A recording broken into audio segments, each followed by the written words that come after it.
Devion Deshaun Hall. Devion is being escorted by his parents Derek Hall and Eureka Wilson and his brothers Derek and Darius. Devion has enjoyed being part of the Mentoring for Leadership program. His favorite memory in high school was winning the 2019 state championship. Devion plans to study criminal justice in college. Devion Hall. Milan Jones. Milan is being escorted by his parents, Marnie and Stampley, and Milan Jones. Being part of the 2019 state championship team was the most important honor for Milan during high school. He plans to attend a 4-year college. Milan Jones. Tyler Hughes. Tyler is being escorted by his parents, Diana Hughes and Tommy Glover, and sisters Giselle and Jade. Tyler's favorite memory was throwing the opening touchdown in the 2019 Geico Bowl. He has committed to play football and study finance at Southern University. Tyler Hughes. Zuri Johnson. Zuri is being escorted by his parents, Adair White Johnson and Eugene Johnson. His most important honor was winning the Most Outstanding Receiver Award in 2020. Zuri plans to attend a 4-year college. Zuri Johnson. Cameron Perry.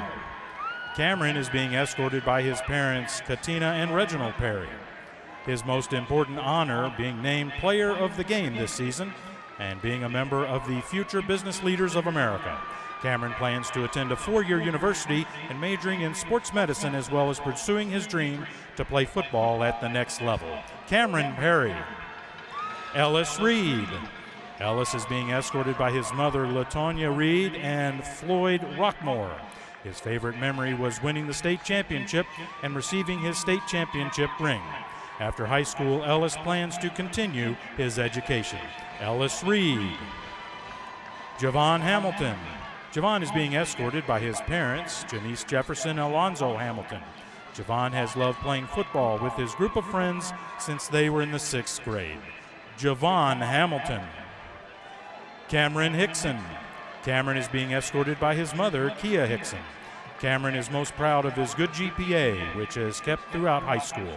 He plans to attend college and earn a degree in architecture. Cameron Hickson. Camden Overton. Camden is being escorted by his parents, Calandra Howard and Byron Overton, and his siblings, Jewel, Deja, Daniel, DeQuinton, and Sergio. His most important honor was making the first team all-region. Camden plans to play football in college. Camden Overton. Carlos Cervantes. Carlos is being escorted by his parents, Anna and Dale Deno. The most important honor that he has received is winning a state championship as a sophomore, then going to Las Vegas to win the 2019 Geico Bowl. Carlos plans to attend Presbyterian College to play football and major in sports marketing. Carlos Cervantes. Ryan Chestnut. Ryan is being escorted by his parents, Michelle and John Chestnut. His greatest honor has been to be part of the football team, having fun and playing with the guys who he calls his brothers. He has loved every second of playing football these past 2 years. Ryan plans to attend a 4-year university and major in marketing and hopes to play football. Ryan Chestnut. Seth Gayton. Seth is being escorted by his mother, Charletha Gayton, and his sister, Sydney. Seth plans to attend Georgia State University and major in neuroscience and sports management. Seth Gayton. Mitchell Walters. Mitchell is being escorted by his mother, Felicia Stennis. His favorite thing about high school was playing football for Marietta and winning the state championship. Mitchell plans to own a business as well as to go to a 4-year college and major in marketing management. Mitchell Walters. Tyler Michelle. Tyler's being escorted by his mother, Hermone Michelle, and sister Tatiana. His greatest honor in high school was receiving the honorary invitation to the National Youth Leadership Forum's engineering program last year at George Mason University. Tyler plans to attend a 4-year college and major in engineering. Tyler Michelle. Michael Ellis. Michael is being escorted by his parents, Elizabeth Andoa and Samuel Ellis. His greatest honor was receiving his academic letter. Michael plans to attend a 4-year college and major in computer science. Michael Ellis. Jimmy Craig. Jimmy is being escorted by his grandparents, Sylvia and Jimmy Lee Craig, and his aunt Tara Morris. His favorite memory was winning the state championship and receiving his ring with all his brothers. Jimmy plans to attend a 4-year college and would like to play football at the next level. Jimmy Craig. Ezekiel Durham Campbell. Ezekiel is escorted by his mother, Erica Durham, and his brother, Gabriel. Winning the state championship and the Geico Bowl in 2019 were two of the biggest highlights for Ezekiel. He plans to play Division I football and major in business. Ezekiel Durham Campbell. Larry Blevins. Larry Blevins is being escorted by his parents, Rochelle and Larry Blevins, his grandmother Jennifer Dufour, and his sister Taylor. His greatest memory from high school was winning the state championship in 2019. Larry plans to go to college and continue playing football while earning a business degree. Larry Blevins. Alan Gruen. Alan is being escorted by his parents, Allison and Chris Gruen. His favorite memory was being a member of the 2019 state championship team. Alan plans to attend a 4-year university and major in business. Alan Gruen. Benel Valentin. Benel is being escorted by his parents, Miriam and Vanell Valentin. He is proud to be part of the Marietta family and playing football with people he can trust. Benel plans to attend a 4-year college and play football. Benel Valentin. Darius Butler. Darius is being escorted by his mother, Evelyn Jackson, and sister, Sanaya. His favorite memory was beating McEachern this year. Darius plans to play football in college and major in culinary arts. Darius Butler. Emmanuel Olatane. Emmanuel is being escorted by his parents, Adiola Arimu and Roy Olatane. He is proud of the GPA he has earned as well as being part of the state championship team. Emmanuel plans to go to a 4-year university. Emmanuel Olatane.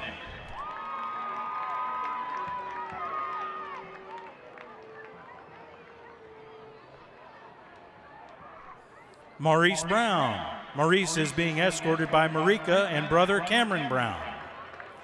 The two most important honors that he has received are holding the school record in the shot put and lettering in track and field for 3 years. Maurice plans to go into the military and become a policeman or firefighter. Maurice Brown. Jonathan Johnson. Jonathan is being escorted by his parents, Larissa and Jonathan Johnson. His most important honor was receiving the Youth of the Year Award from the Boys and Girls Club. Jonathan plans to be a sales engineer after getting his certificate in engineering. Jonathan Johnson. Rene Galomo. Rene is being escorted by his mom, Gabriela de la Fuente, and his sisters, Jennifer and Gabriela. His favorite memory was winning the 2019 state championship with all of his brothers next to him. Rene plans to further his education and football career. Rene Galomo. LaDarian Johnson. LaDarian is being escorted by his mom, Marika Johnson, and grandmother, Kennette. His most important honor has been part of the varsity athlete at Marietta. LaDarian plans to go into the military and then become a law enforcement officer. LaDarian Johnson. Damian Jackson. Damian is being escorted by his parents, Capri and Davian Jackson. One important honor for him was being able to play high school football with his childhood friends. Damian plans to attend junior college and play football and would like to study aviation. Damian Jackson. Let's hear it for our football seniors. And now our student athletic training aides. Alexandra Callis. Alexandra is being escorted by her father, George Callis. She has enjoyed making new friends in the program and broadening her knowledge of athletic training. Alex plans to go to a 4-year college and major in biology. Alexandra Callis. Barrera. Jennifer is being escorted by her mother, Estelia Ramirez. The most important activity that Jennifer has been able to participate in has been sports medicine. She has been able to further her knowledge of the athletic training field. She plans to attend a 4-year college and major in biochemistry. Jennifer Ibarra. Anya Jones. Anya is being escorted by her parents, Corey and Jeremy Jones. The most important activity that she has participated in was having the ability and honor to be part of the sports medicine staff all 4 years of high school, and it has furthered her education and desire to be in the healthcare field. Anya plans to attend a 4-year college and major in nursing. Anya Jones. Tanjanae Montgomery. Tanjanae is being escorted by her parents, Tanjira Gardner and Irving Montgomery. She is proud to earn the academic letter because it showed her that all of her hard work at the beginning of high school was paying off. Tanjanae hopes to attend Spielman College. Tanjanae Montgomery. Ashley Scivoya is being escorted by her parents, Claudia and Alvarenga and Ricardo Scivoya. She has been honored to be part of the sports medicine program during her 4 years in high school and been able to be a part of the sports medicine family. Ashley plans on attending a 4-year college, major in biology, to aspire to become an obstetrician and gynecologist. Ashley Savoya. Rashanti Shepard. Rashanti is being escorted by her aunt and uncle, Erica Williams and Kendrick McLeod. She says the sports medicine has been the most important and most valuable club throughout her 4 years of high school. Rashanti has made friends that she wants to keep in her life even after high school. She plans to attend Georgia State University and then medical school to become a plastic surgeon. Rashanti Shepard.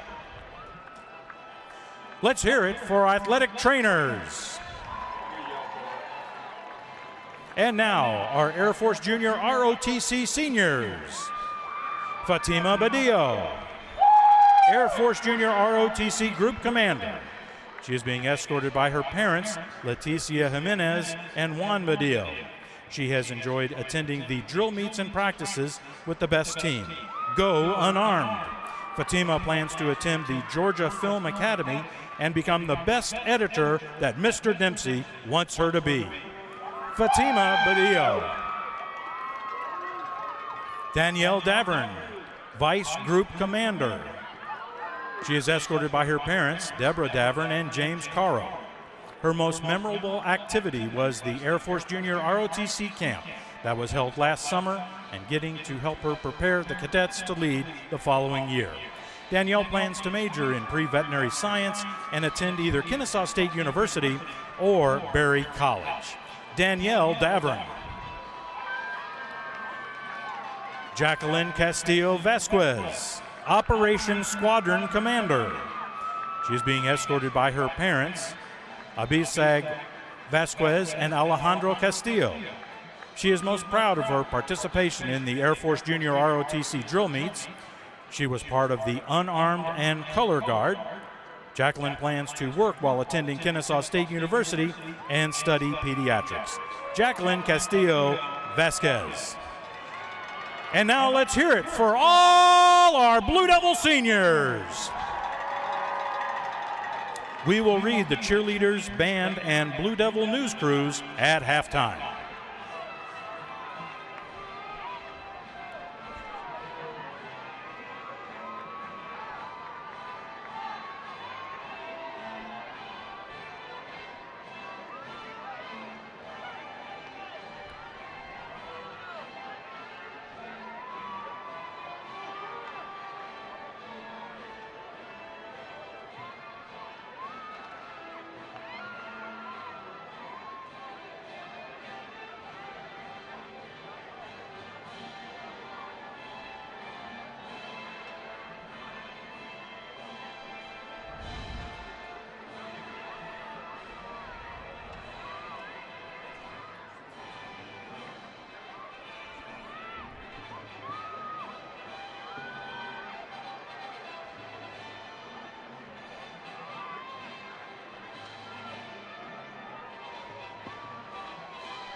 Marietta Parkway. I'm here with LZ. We're at Northcutt Stadium, home of the Blue Devils. Come by and see us whenever you get a chance. Go Big Blue.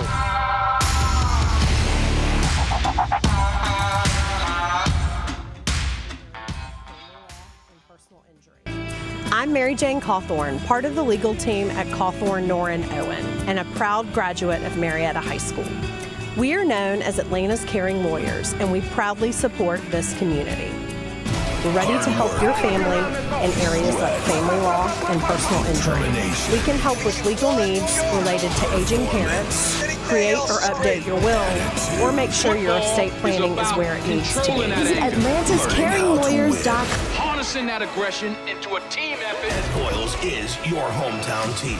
Family owned and operated. Proudly serving Cobb County for over 60 years. And proud to be a teammate of high school sports in Cobb County. Ed Boyles Acura. Ed Boyles Chrysler Dodge Jeep Ram.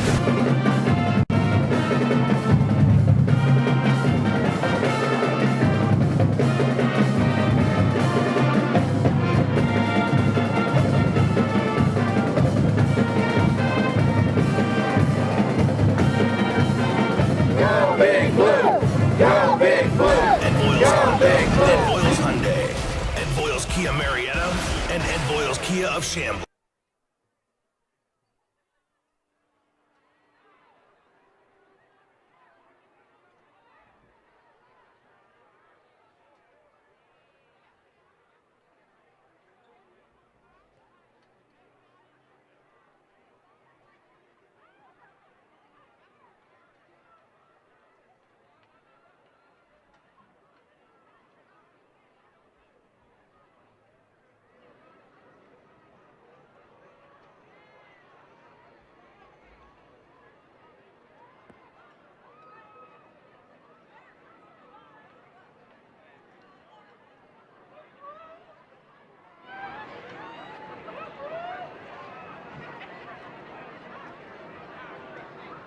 Hard work.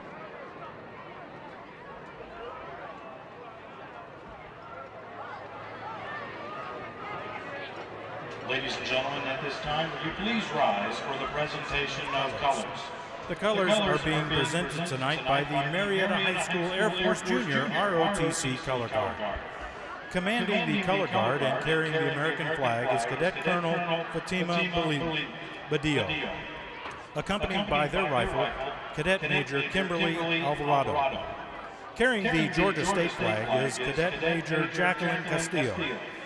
Carrying the Air Force flag is Cadet Lieutenant Colonel Danielle Davra, accompanied by their rifle, Cadet Major Melissa Maya.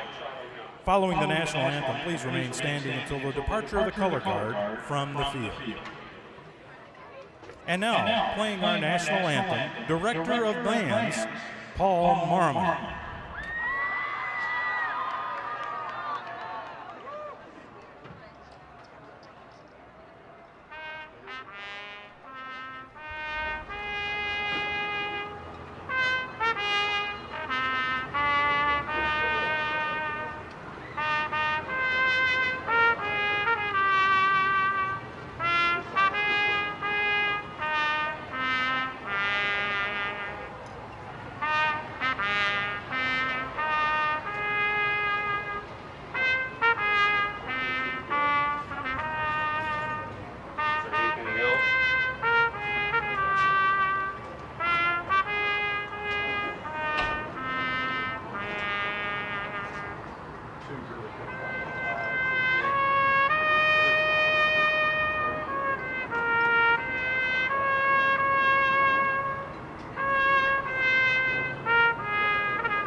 Thank you. Thank you.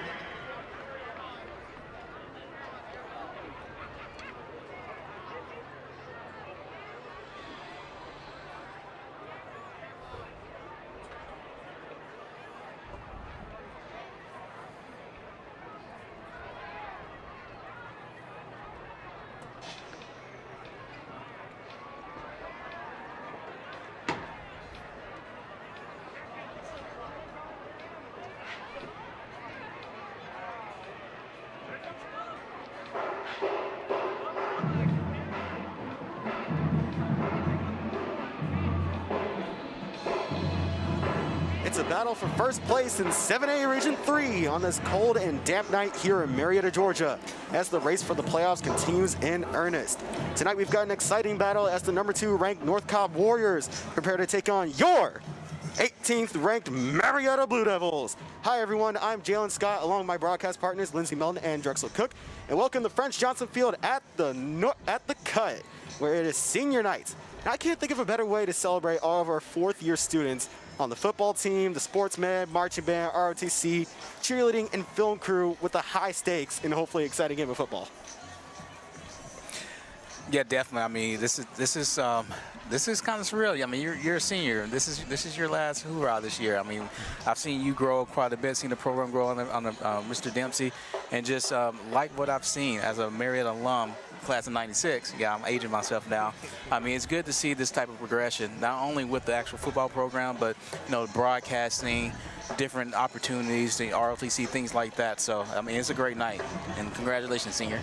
Yeah, man. Like this is the first class of the Dipset that we've seen from freshman to senior year. This is our fourth year, our fourth season.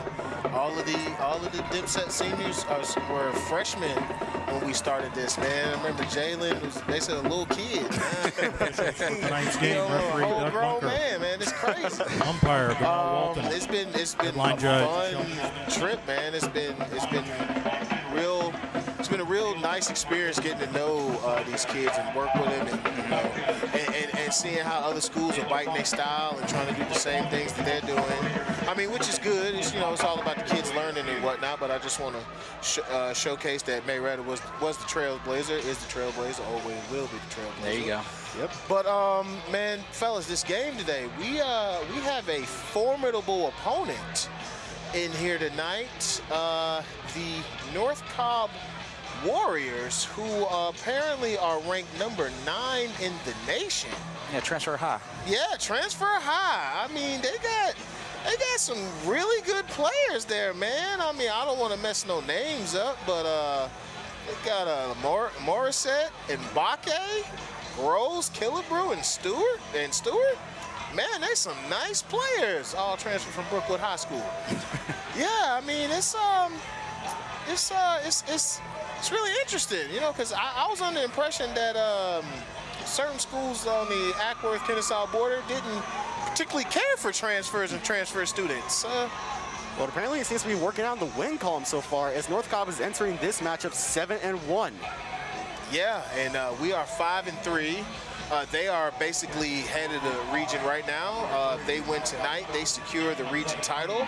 Although if we win tonight, we put ourselves in position to secure the region title as well after that game 1 stumbler versus North Paulding. Yeah. I mean, we got to stay focused and really do what we have to do tonight. But if we do win tonight, or when we do win tonight, let me change that, speaking into existence. I mean, there's an opportunity for us to actually, play Walton and beat Walton and your region champs. It's a good feeling. Yeah, especially after, let's be honest, was it 3-7 season, 3-8 season last year? Yeah. To come back and at least be in a position to win the region as opposed to just trying to make the playoffs is a good feeling, but to be able to win the region would be a better feeling to know you're going to host a state playoff game. Yeah, like this team has shown a lot of fight. They fought through the adversity of coming out of that 3-8 season of, is this team going to be able to take the next step with all these seniors leaving? After the 2019 season where we won the championship, the question was, would these upcoming juniors and seniors be able to take the mantle and continue on the success that the previous team had just gathered, and last year was a bit of a fluke. We'll say that, possibly due to a little virus that spread around. But this year they've really come back strong and have put on a few impressive wins under Coach Morgan's system.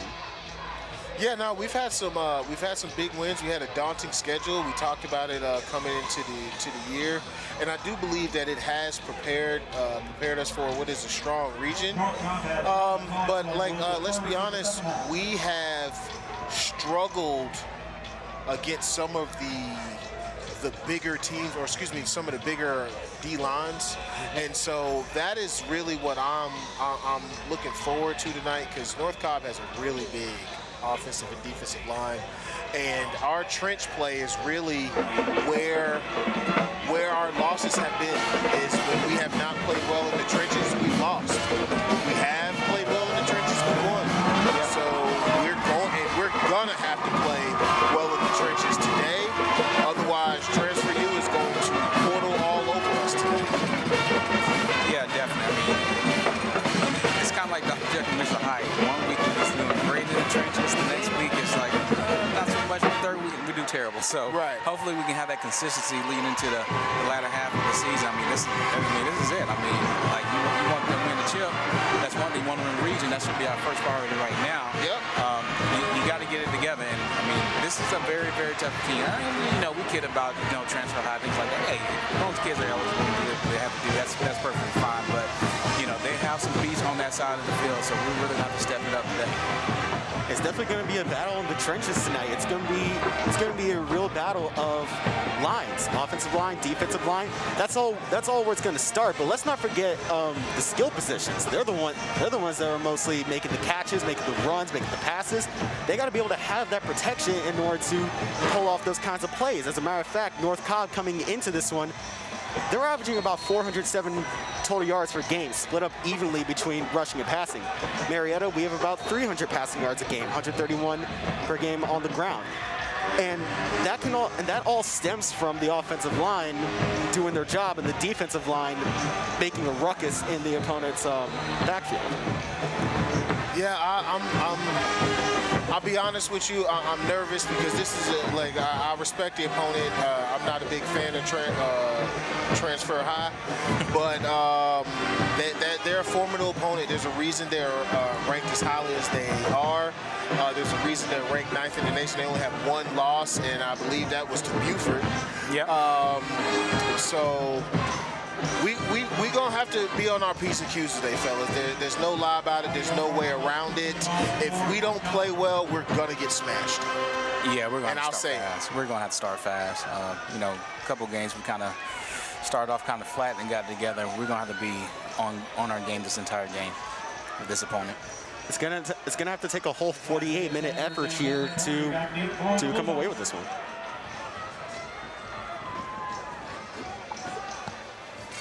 North Cobb, they'll kick it off to begin the first half. Kevin Overton's calling for a fair catch, and he'll get it around the 33-yard line. That's where he'll be downed to start off this game. Yeah, North Cobb tried to catch us off guard with that little bitty squeal pooch type kick, whatever. So, I mean, Overton let it bounce in front of him. I mean, that was an opportunity for them to actually recover that. I was a little nervous about that. So, yeah, I mean, I got real quiet for a second, but good thing he has sure hands and he has pretty good size on him. So, Blue Devils start off 1st and 10 here at their own 33-yard line. Tyler Hughes starting for the Blue Devils. Last game against Hillgrove, he threw 16 for 25, 268 yards, and 3 touchdowns, compared to his opponent who did not have any in this last game. Here's the handoff to Alexander. Alexander, he's covered up by 3 defenders. He'll lose about a yard in that play. Yeah, that is not what we wanted. Yeah, I mean, North Cobb, man, they're coming with a lot of energy. I need to make sure Mariotta's matching that, if not exceeding that. But, be excited, but you still execute. So we'll see what happens on this play. The player to watch tonight from North Cobb is number 16 defensive back Cameron Owens. He had 6 tackles against their opponent last week. As Cameron Overton makes his run out and the ball's fumbled, Hughes picks it up. He's got to scramble. He's got blockers in front of him. He's moving out to his right side. trying to make a few extra yards, stays in bounds and makes his way to the 35. Pickup of about 2 yards on that play. Yeah, what a way to make something out of nothing. I mean, from the snap. Now, it's cold out here tonight, guys. It's cold, a little misty, things like that. So we need to pay attention to see if they're able to grip this ball throughout the night. So nights like this is a good chance for fumbles on both sides of the ball. Facts. 3rd and 8, going for a wide set. Hughes, he'll drop back in the pocket now. He evades the pressure. He's got the scramble. He tries to get out to Luke Morgan. That one's a little too far. And Hughes is not exactly happy about that, talking to his receiver there. And that'll bring up a very early 4th down. Yeah, there was definitely some discussion there. Looks like the punt team's going to come out. Well, while we wait for the punt team to get this right, I would just want to get our first shout out of the night. Shout out to all Los Muchachos and all the boys down at the Georgia-Florida game. Will Cawthorn is down there with them as well. They are watching on the television. They sent us the screenshots and told us to pay attention. Shout out, Wick. Here's Ryan Chestnut now. 10 punts with 368 yards. He lays a bomb on this one all the way across the other 30-yard line. Rolling its way past the 20, it's going to be down perfectly at the 17. I mean, that was a great punt. He put it where no one was going to have the opportunity to field it in return. So that was a good punt by him. Nice start, special teams. 48 yards on the kick. Shout out to Connie Melton and my first cousins in town. They are watching at the crib. Just came by. Shout out to you, Didi. Appreciate y'all watching and showing us love. Shout out to all the fans that are watching at home. You know what to do. Check in, send us a text, hit us on the gram, Facebook, Twitter. Let us know. We'll give you a shout out. 1st and 10 now for the Warriors. Quarterback number 3, Malachi Singleton, went 15 for 24, the 183 yards, and he threw a pick in his last game. North Cobb really runs a balanced run attack as they hand it off here in the first play. Fighting his way about 3 yards past the line of scrimmage. A little bit of extracurriculars there with Ellis Reed. Run will manage a gain of about maybe a yard. I'd say, yep, 1 yard. Gain of 1 yard on that play. It'll bring up a 2nd and 8. I like that gang tackle. I like that gang tackle a lot. And coming back to that running back, number 8, Jordan Allen, running back for North Cobb. He had 14 carries, 57 yards for a touchdown last week.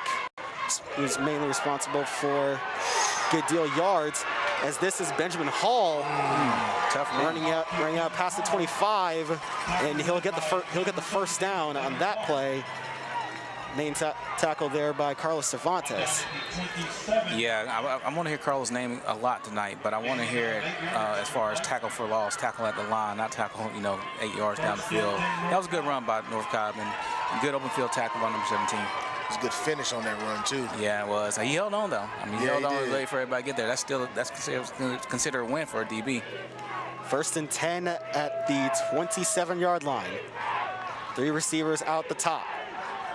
Here's Singleton now. He'll fire it over to his left side. Pass completed. He's making his way down the sideline. And that's good for another North Cobb first down. Spotted at the 43-yard line. Daniel Martin on the tackle for that one.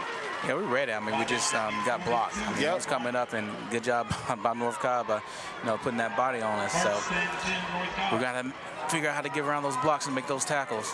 1st and 10, North Cobb, 3 receivers at the bottom of your screen. Singleton, he'll take it himself. Doesn't really gain a lot of yards that play. Stopped at the D line. You'll maybe give him a yard on that play. I'm loving the pursuit by the defense early in this game. I'm loving how every tackle that's been made has had several blue jerseys around it. Yeah, when they're in there, they're trying to strip the ball. I don't know if you noticed that. I have noticed that. Hitting that R1. Yeah. Shout out to Jason and Casey Muma. They're always tuning in. Shout out to the faves. Gain of 2 yards on the previous play as both teams get set up waiting for the referee's whistle. We're good to play. North Cobb now with 2 receivers at the bottom of your screen, lone receiver at the top. Singleton goes for the fake snap. Correction, that's not Singleton. It looks like they have a wildcat formation going on. Number 19 taking the snap. Ball's off, they'll hand it off to Hall. Come up. There you go, Carlos. Benjamin Hall and Carlos Cervantes on the tackle after the gain of 1 yard, making it a 3rd and 7.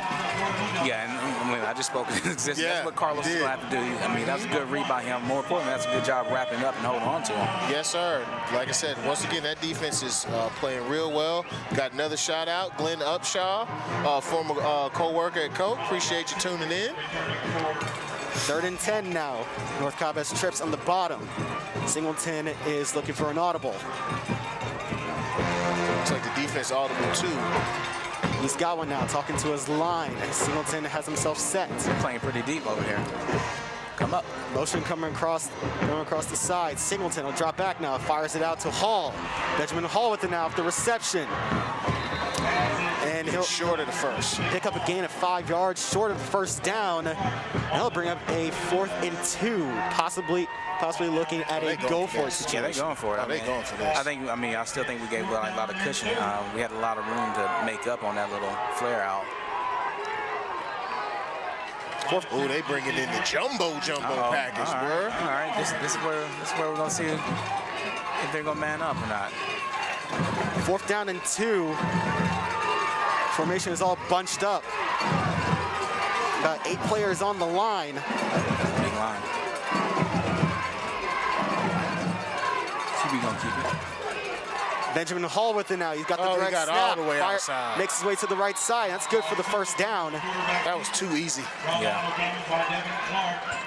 Devin Clark takes him out of bounds, and not before he made the first down. As we look at the Cawthorn Oronoan instant replay, just pops out to his left side, and we weren't prepared for that. We were looking for the inside run, but rather he popped outside and got the 2 yards.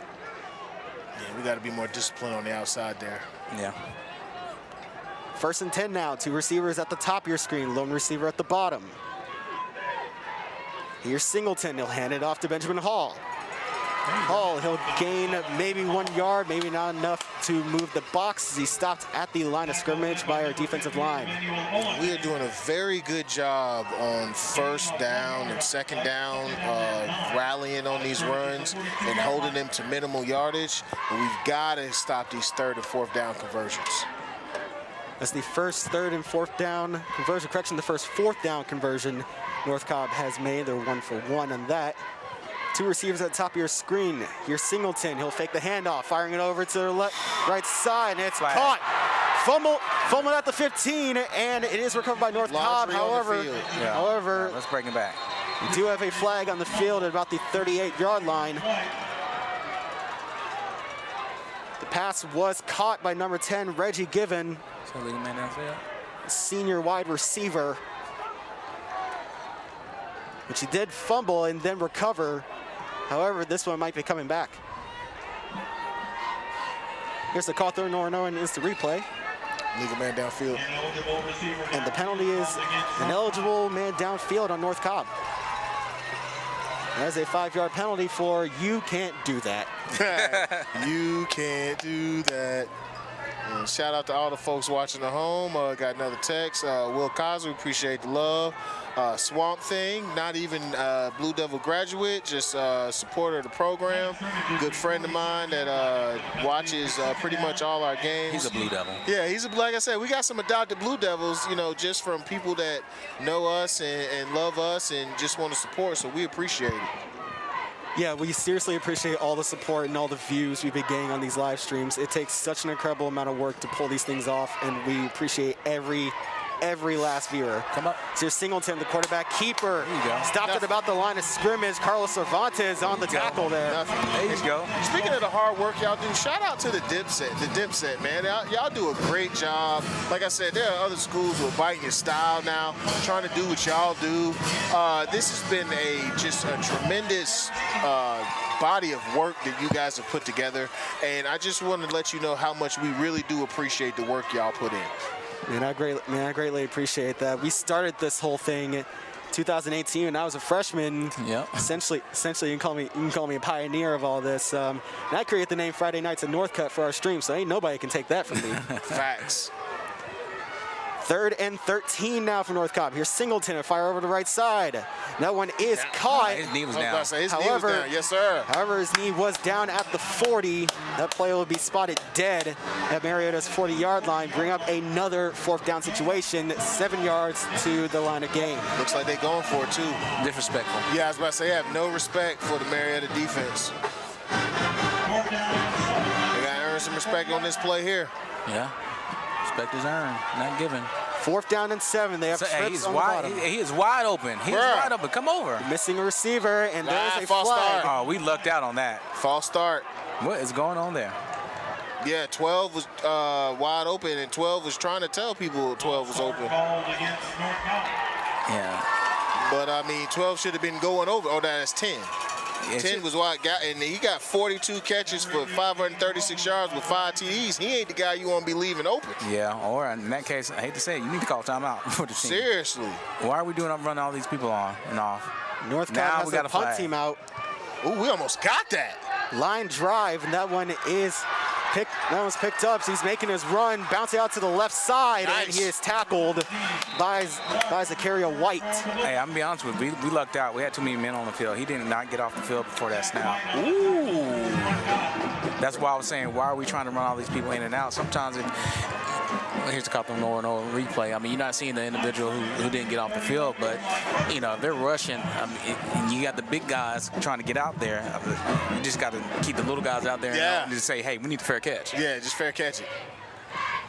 But yeah, we'll take that. It was a good no call. And after the first drive leading to a 4-and-out, Marietta's offense is back on the field at their own 31-yard line. Tyler Hughes is now hand off to Alexander. Melvin Alexander making his way towards the right side, fighting off a defender. So pick up 6 yards. Strong run. I like it. Melvin Alexander, 19 carries for 125 yards and 2 touchdowns in the last game against Harrison. Definitely a force to be reckoned with. Standing only at 5'7". You don't see a lot of running backs at that short stature create that kind of force, but it's his size, it's his body that he uses to his advantage. As Hughes rolls out to his right.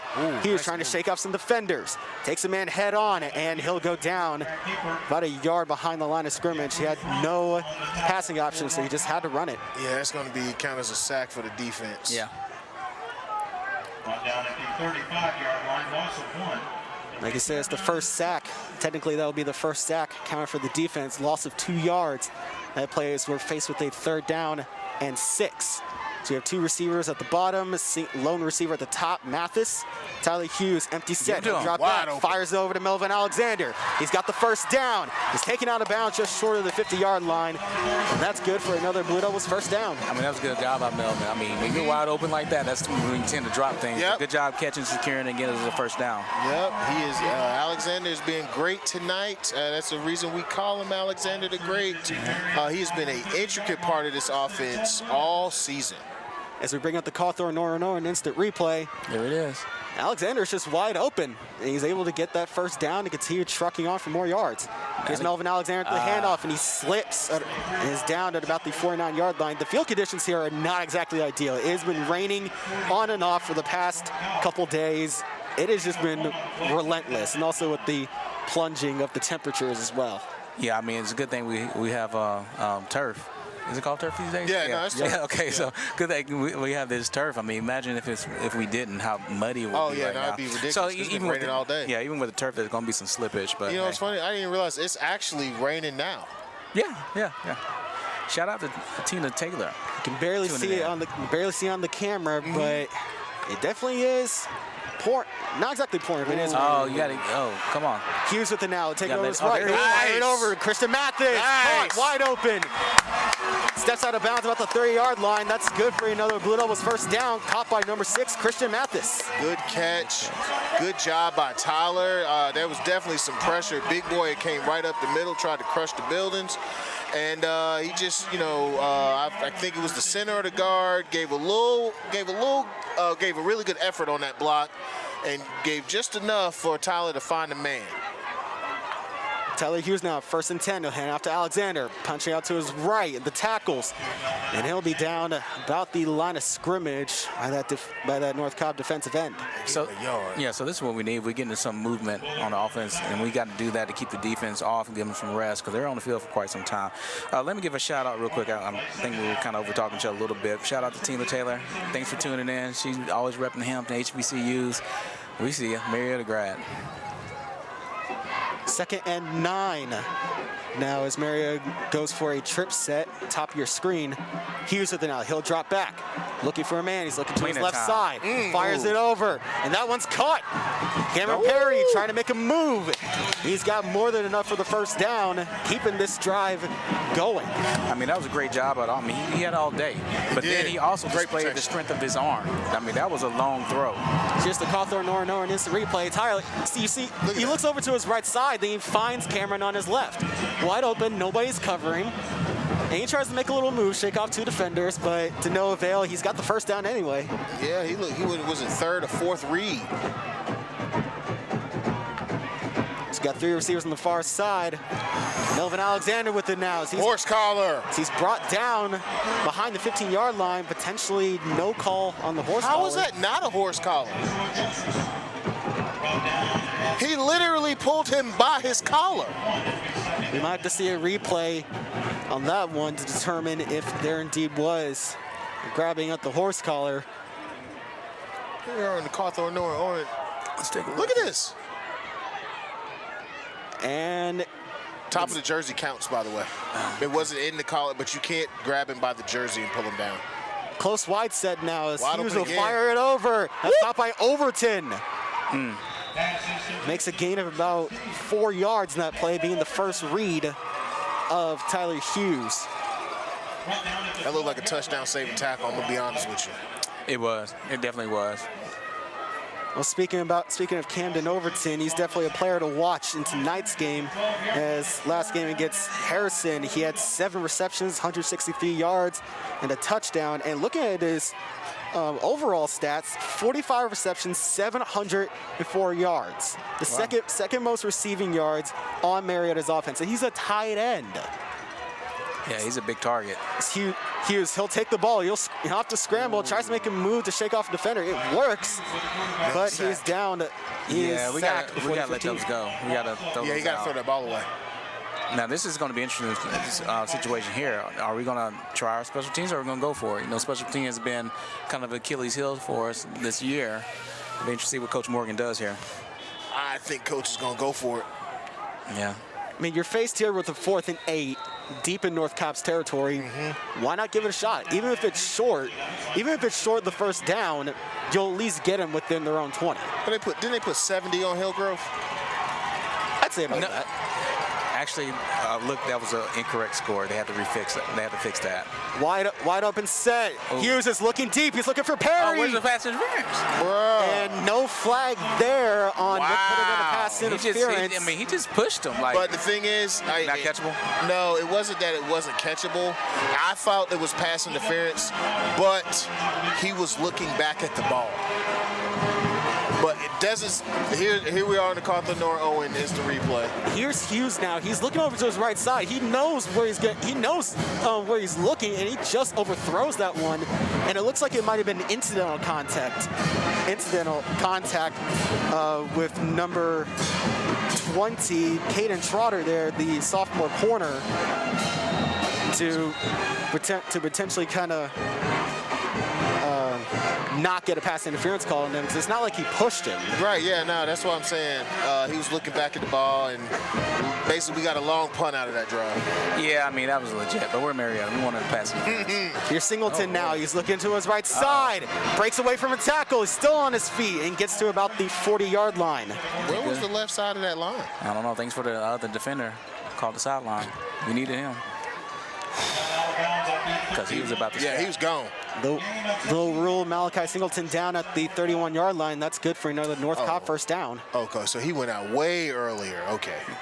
But still, though. And you can see what kind of wheels he has. We got to watch that. 1st and 10, 2 receivers at the bottom. They have a wing back. They'll hand it off. Taking it down to the right side. Missed tackle there. Daniel Martin will be the one to bring him down just short of the 40-yard line. Daniel Martin on the tackle. And that will bring it into the first quarter. Everything is tied 0-0 as the teams will make their way back to respective sidelines and get some talks from their coaches.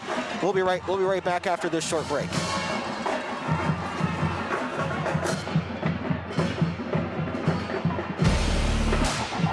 Hey, this is John Silvey from Zaxby's 591 South Marietta Parkway. I'm here with LZ. We're at Northcutt Stadium, home of the Blue Devils.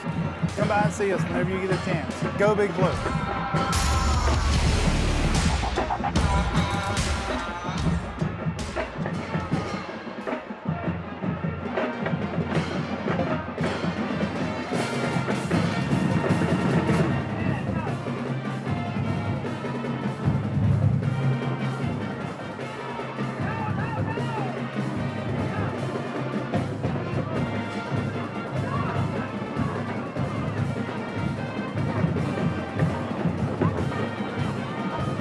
Big Blue! Go Big Blue! Go Big Blue!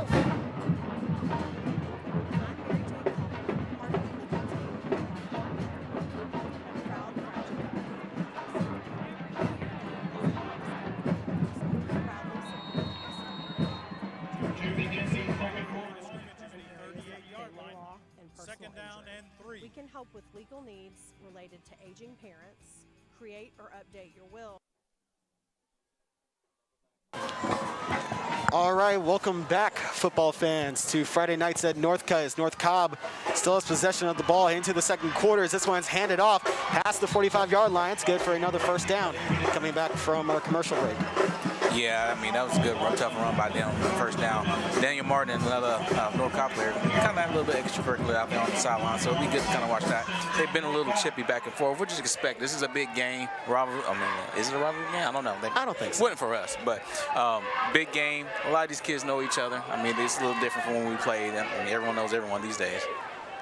1st and 10. North Cobb will go for a wide set. Singleton is trying to point some things out. Singleton, he'll drop back in the pocket. Facing the pressure. Hold in, bring that back. Makes his way out, and Cervantes on the tackle. However, we got a flag back at the 40-yard line. This one's going to be called back. Oh, yeah, no. Daniel Martin was tackled for 2 points by the left tackle. Drexel, to answer your question, you're right. It wasn't a rivalry when we were in high school in the 90s because we just didn't play each other. Right. Weren't in the same regions. I'm not exactly sure if North Cobb was in our classification. I can't remember, obviously. But I think it is a rivalry, and I think it became a rivalry about, 2-3 years ago when the hullabaloo. I think that's what made it a rivalry, and I think, let's be honest, these kids on the field know that they got transfers over there, and they're like, oh, really? So I think it has become a rivalry now. Following the holding back at the 40-yard line. That's 10 yards from the spot of the foul. They're backed all the way up to their own 30-yard line. First and, what you call this, forever? Forever.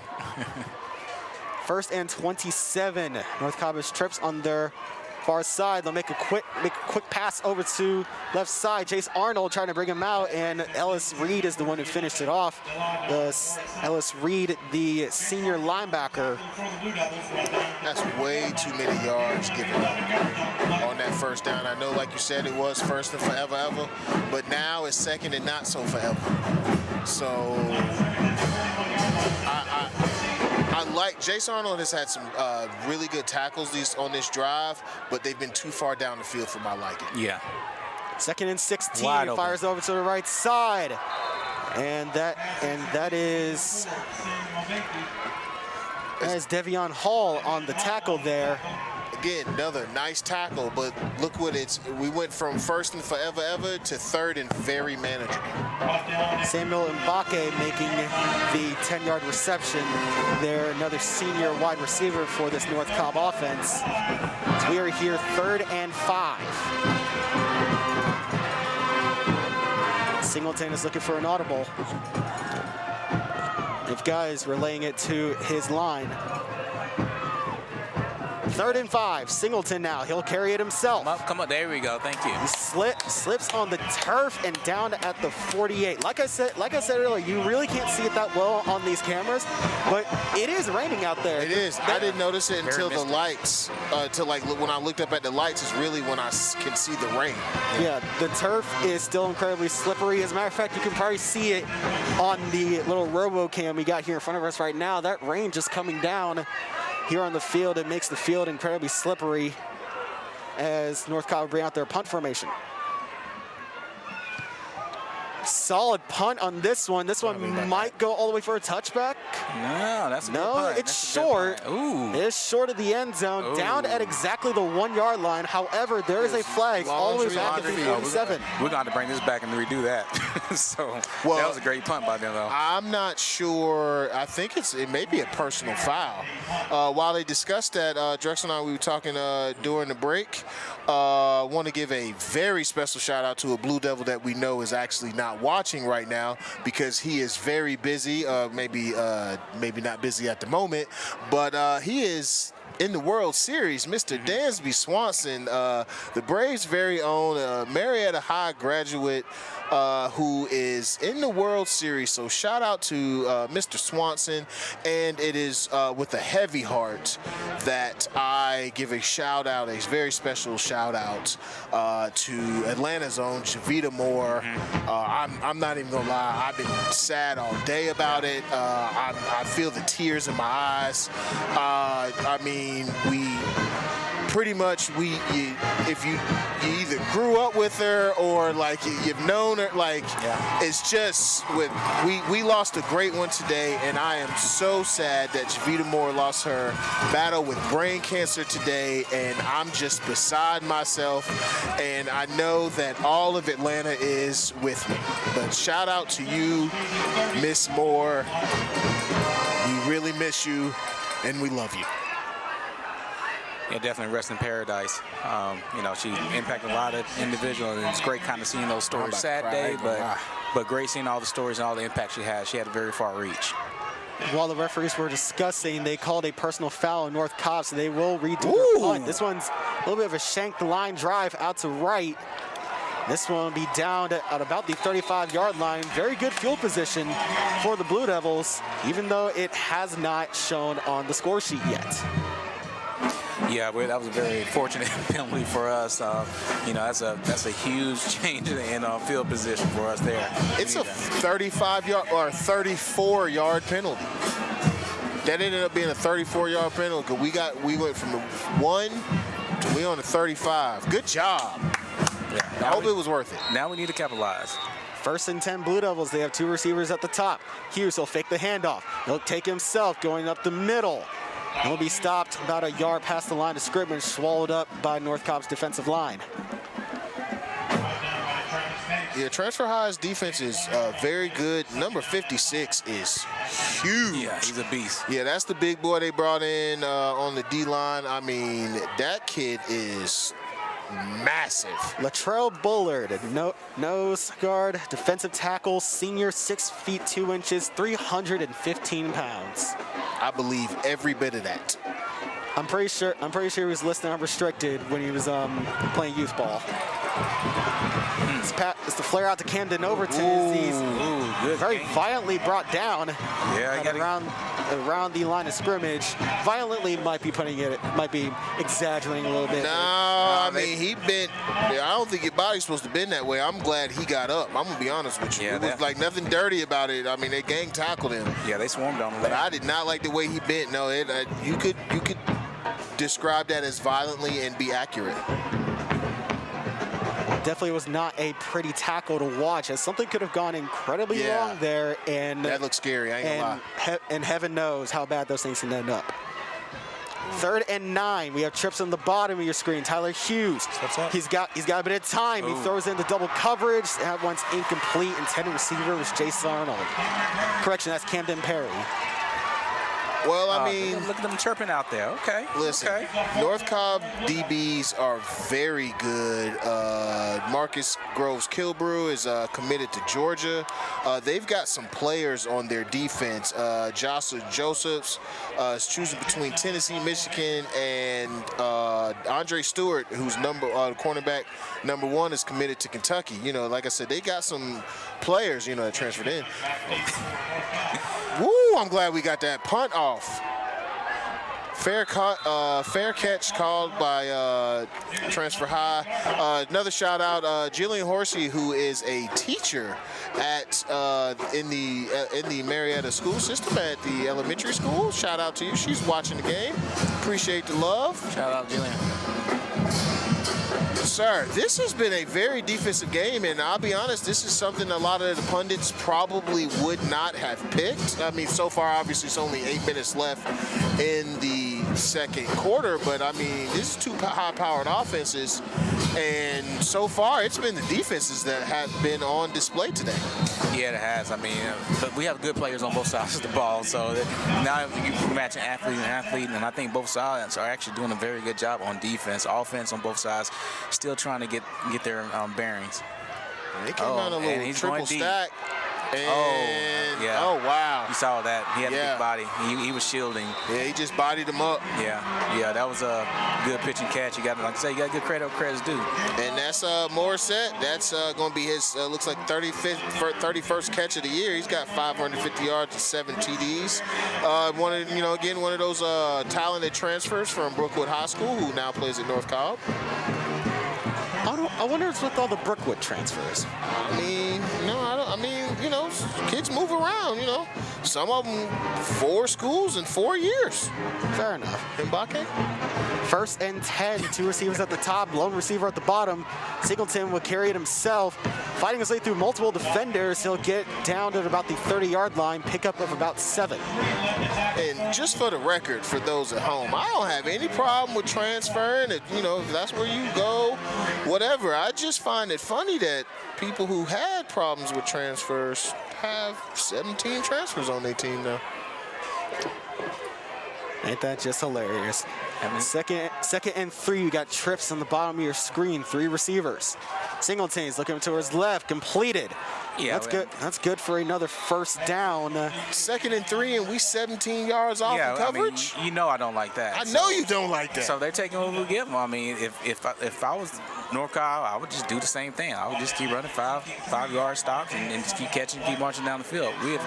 We have good DBs. They got to believe in themselves, and they got to come up a little closer, play a little bit bump and run. Yeah, because they're playing our wide receivers very tight. They're playing ours disrespectfully. 1st and 10. Got trips on the bottom of your screen, 3 receivers. Lone one at the top with Arnold. Hand up. No correction. Quarterback keeper by Singleton. Singleton, he breaks free, and that's a touchdown for North Cobb. Oh, wow. And he told them they were too small, and they were, because he ran through like 7 people. Was that about 14 missed tackles, and he gave them to Trey Young too small. Malachi Singleton, the junior quarterback, 6'2", 210 pounds, runs it 23 yards into the end zone for the first 6 points of the game. And gentlemen, that's not a pretty one. As we look at the Cawthorn-Norrin instant replay, fakes the handoff, guides the defense, and 2, 3. You can 3 missed tackles. You can count all the missed tackles. And he gave you the too small while he was running into the end zone. Yeah. Well, he's able to do it on that one. Here's North Cobb to kick the extra point, and they got that one through the uprights. That'll make it a 7-0 ball game at 6:41 left in the first half. So, I mean, you got to give credit to North Cobb. I mean, that was a good drive by them, good catch, big receiver shielding the body. And that was just, I mean, the quarterback, he's good. I mean, he's a great athlete. He can actually throw the ball, and, he was able to give the small sign because he made him look small. So, I mean, it is what it is. Now, we need to see what our offense is going to do. One, we need to sustain the drive and keep the defense off, because they have been on the field a lot this game so far. We got to get points. Right, and 2, we have to get points. We have to get points. Because one thing we don't want to do is play from too far behind in this game.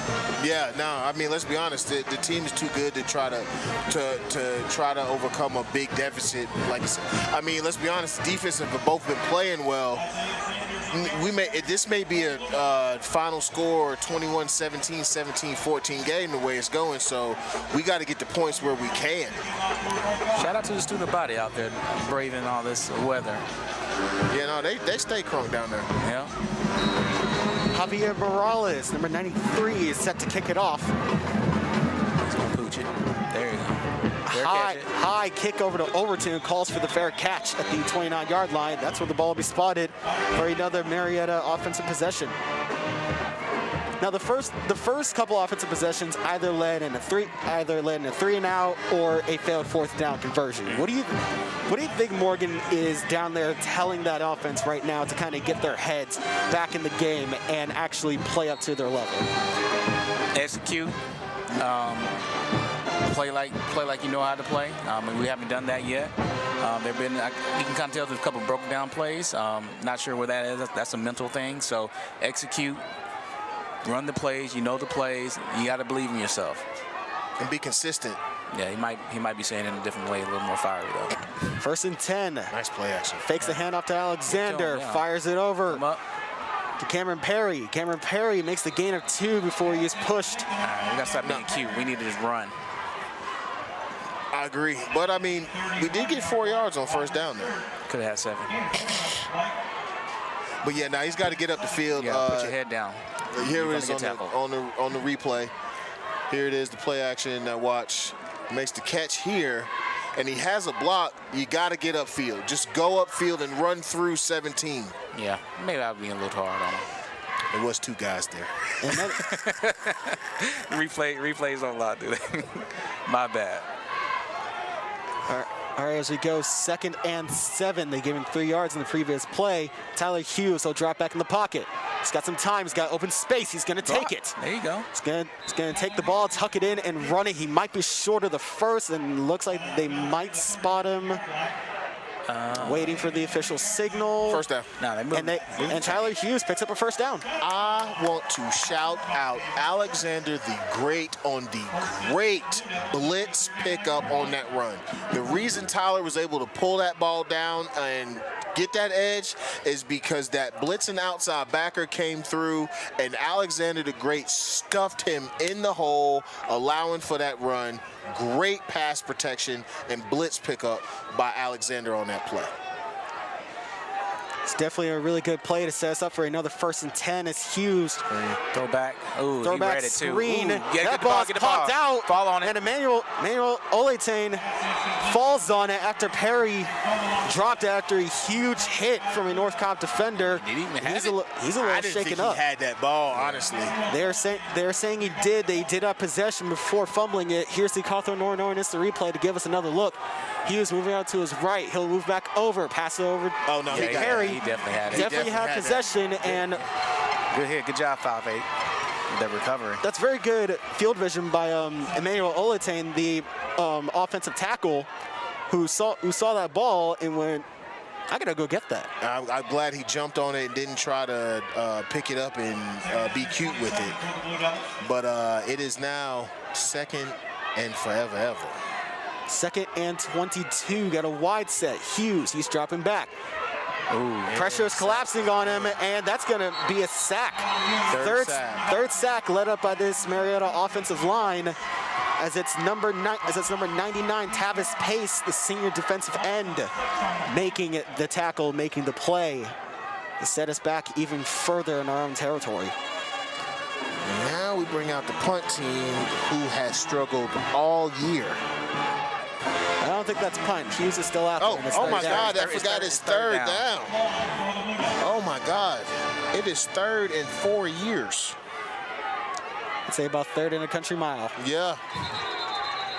All right, and we got a timeout on the field. What they calling timeout? It's 3rd and 33. North Cobb decided to take a timeout, maybe to readjust their defense, or maybe give themselves a little bit of a break. But for right now, we're gonna go off for a little bit. A little commercial break. We'll be right back.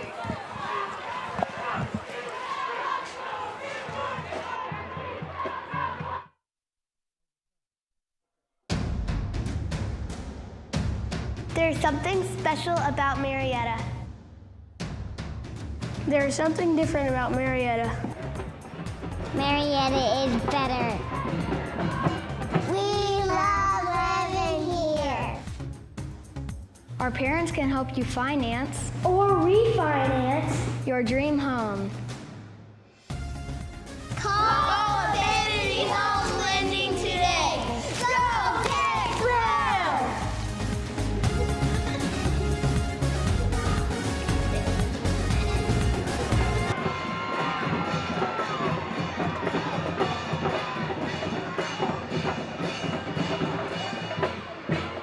Out of the timeout line of scrimmage is the 16-yard line. 3rd down and 33 for the Blue Devils. So 3rd and 33, and Tyler basically runs quarterback draw, has a nice block downfield, and picks up more room for the punter. Yeah, shout out to Big Brother, Greg Roper, big Blue Devil there. He's tuning in, he's watching, but he gave us a little bit of clarification on North Cobb. North Cobb was in our region we played. We were 6 quad A at the time, and they were 5 quad A. And I don't think they were good enough to get to the playoffs at that time. No shade there. Yeah, speaking of shade, and like you said, speaking of the rivalry, this is the 38th time North Cobb leads the series 19-18. So it has become a rivalry over the last 40 years almost. Well, they didn't leave when we were there. Just FYI. Here's the punt. Ooh, nice punt. There you go. Go back, yeah. Oh, he picked it up too. Too many missed tackles. He's still up. Yeah, he's still up. Yeah, at the same time, what I saw was did a couple of individuals slow down because they saw it went over his head. No, you gotta keep going. But I mean, that was a great punt by them. That was a real good punt. That's 2 great punts. Yeah, no, we've had. Maybe we need to keep jinxing them, or not reverse jinxing them, I should say. Yeah, apparently the first time we played them was 1972. But like you said, we never played them and hadn't played a lot. But over the last couple, the new millennium, they've played a lot more. Yeah, so it goes in ways. I think the only consistent one is McKeecher. Power pops out. 1st and 10 from the North Cobb 32. They come out twins right. And it looks like run, quarterback keeper, got to hold on to him. And it looks like we wrap him up. Singleton gets wrapped up for, 1 yard. Looks like that was Ezekiel Durham Campbell on the tackle. It's going to bring up 2nd and 9. Mr. Campbell. Really nice we could force 3 and out, or at the very least, keep them out of the end zone and go into half 7-0. Snap, looks left. Yes, he's wide open. He is Campbell got pressure on him. Martin comes to bring and he throws all the way backside. I mean, he had all day. Well, we lucked out because up top, he blew by our cornerback. If he would have saw him, he laid it out, that would have been a touchdown. Oh my goodness. Luckily, we got away with just the 1st down. It's 2 minutes and 34 seconds left in the first half on the Cawthorn Nora Owen. It's the replay. Look at all the time. All the time. Look at it. 74 is just stifling folks. And then we missed the sack. Got to make the tackle there. And he threw across his body. Oh, I mean, the dude was wide open. Same formation. They handed off this time. And we up there trying to give kill shots. And he got about 4 yards. Make a tackle. Don't try to make a highlight. You got to make the tackle. Wrap up, man. I'm telling you, these kids got to get wrestling, man. Tommy got to be out here. Everybody's going to go see Coach Collins. Tommy Collins. Wrestling season right around the corner. 2nd and 5 from the 49. Transfer high, got the ball, 2nd and 5. Trips right. Quick curl right outside. He's still in bounds. He's still in bounds. And one of the transfer stars, Morissette, makes another catch. And gets it in Marietta territory, and it is 1st and 10 on our 42 with just under 1:40 left in the game, 1:35, or in the first half. Another wide open. No, wide open receiver. We're playing on the heels. I wouldn't be mad if he called the timeout. Yeah, I think we should call timeout. We got 3. We only got 1:27 left in the half. It might be time to call timeout because the defense just looks shook. I'll be honest with you. Yeah, sometimes you got to do that just to regroup. Don't try to save it for the offense. Try to stop them from scoring a touchdown. Look at the stack at the top of the screen. Get a little pressure on him. Force an incomplete. So it's going to be 2nd and 10. We got to get some pressure on this QB, but we also got to get him down. Can't just run at him and give him time to find guys open. You can't ask the DBs to cover for 17 seconds. Got to get some pressure on him. Yeah, and I'm going to give a shout out real quick to the girls flag football team. 9-0 this year, 3-0 in the area.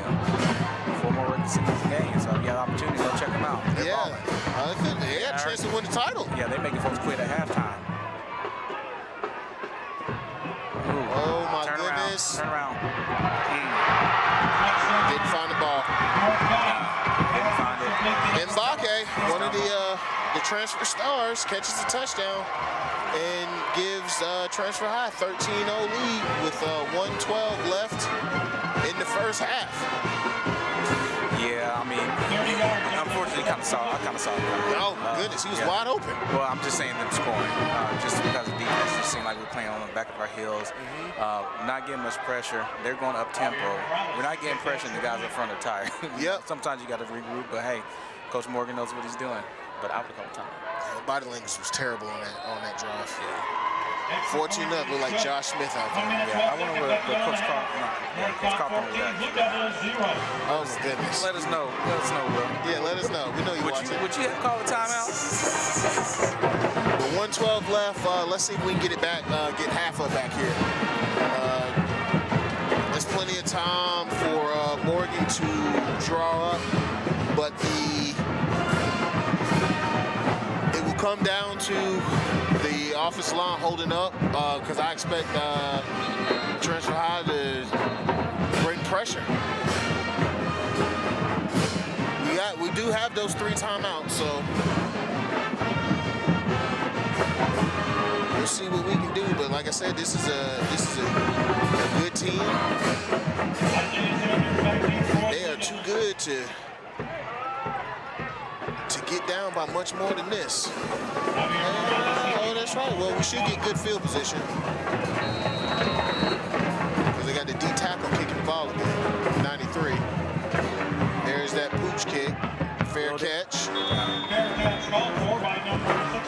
So we got less than 70 yards to go for pay dirt with 1:12 left.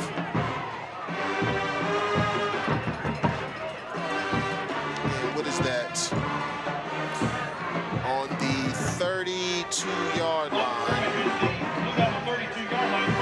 Yeah, I think it's going to be important for us to get some points in. A little confidence going into halftime. I mean, because, they're playing. This isn't a blowout by any stretch of the imagination, but we just have to execute. And we really need to get some of these points on this board. Yeah, because I'll be honest, our body language doesn't look good. We look flat. Trips right at the top of the screen. Overton by himself on the bottom of the screen. Stretch run gets outside and gets out of bounds. That's going to be Jace Arnold with the carry. Looks like he got about 4 yards, maybe 5 on the carry. So it's going to bring up 2nd and 5-ish, maybe 2nd and 6-ish. But the clock is stopped with 1:06 left. So that play took only 6 seconds, and the clock is stopped. We still have all 3 timeouts. Yeah, no need to rush. Get the play together. Execute. They're bringing pressure. We pick it up. Overton's the man. Did he? Bruh, there's a lot of contact from these DBs. He was trying to catch it one arm. Because the other dude had his arm. I know.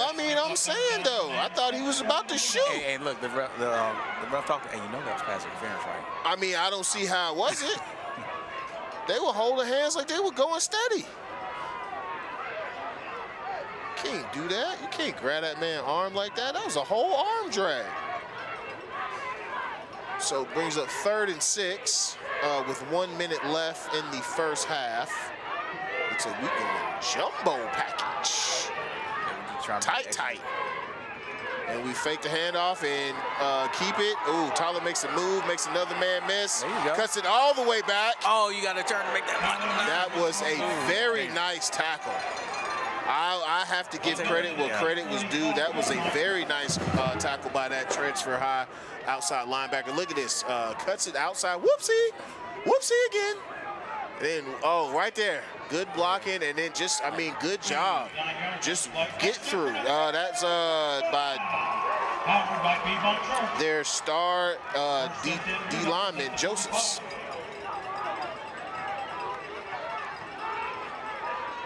Tyler drops back, looking for a man, gets outside, and gets out of bounds. Picks up about 3 yards, but it was only 32 seconds left in this first half. We still have all 3 timeouts because we've managed to get out of bounds every time. Yeah, I mean, we haven't had to use them at all. Problem is we have only got to the 48-yard line, which wouldn't be a problem if it was more than 32 seconds left in the half. Tyler drops back, quick to the sideline, again out of bounds. Nice catch by, looks like Cameron Perry, but it's 3rd down and 5 at the, or excuse me, 3rd down and 6 at the 50. No, 35 at the 50 with 28 seconds left. We're doing a good job of taking what they give us, but there's a reason they're giving us these small pieces. Right, exactly. We still need the clock is on their side. Yeah, it's on their side. Twins on both sides. Tyler drops back again. Good protection. Oh, really good job. He got to let go of that ball. Let it go. He got to let go of that ball. Now he just threw it up from ground. Good job. Good job getting rid of the ball. But now it is 4th down and 5 from the 50 with 17 seconds left. What's Coach going to do? Go for it? I don't see him calling the punter anywhere. No, he does last minute. There you go. Now he does. I mean, punt it, get him inside the other side of the 20. I mean, if we went forward there and didn't get it, turn on downs, I could see North Cobb actually. All right, everybody, let's want some goal routes. Yeah. Throw it up. They don't bring any pressure at all. I don't think they thought we were actually going to punt it. Don't touch it. Don't touch it. Don't touch it. Let that roll. Let that roll. Let that roll. Let that roll. 7 seconds left.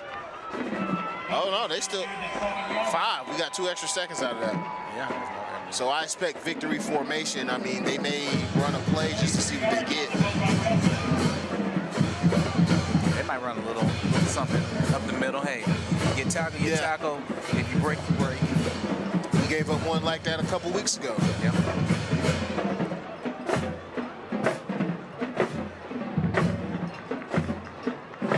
Looks like the Braves game is about to start. Oh, it's the bottom of the first. Oh, okay.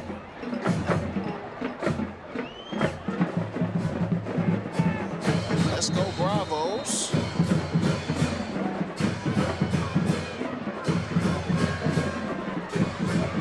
So looks like they are going to run a play. No, they take the knee. Into the half. Into the half. So at the half, Transfer High leads Marietta High 14-0. And we will leave you to enjoy the senior night festivities here at Marietta as one of our own Dempsets will be recognized. Jalen. Go on, Jalen. Go on, Jalen. Big old senior. So, see the kids grow up. We will see you guys at the half. See you on the side.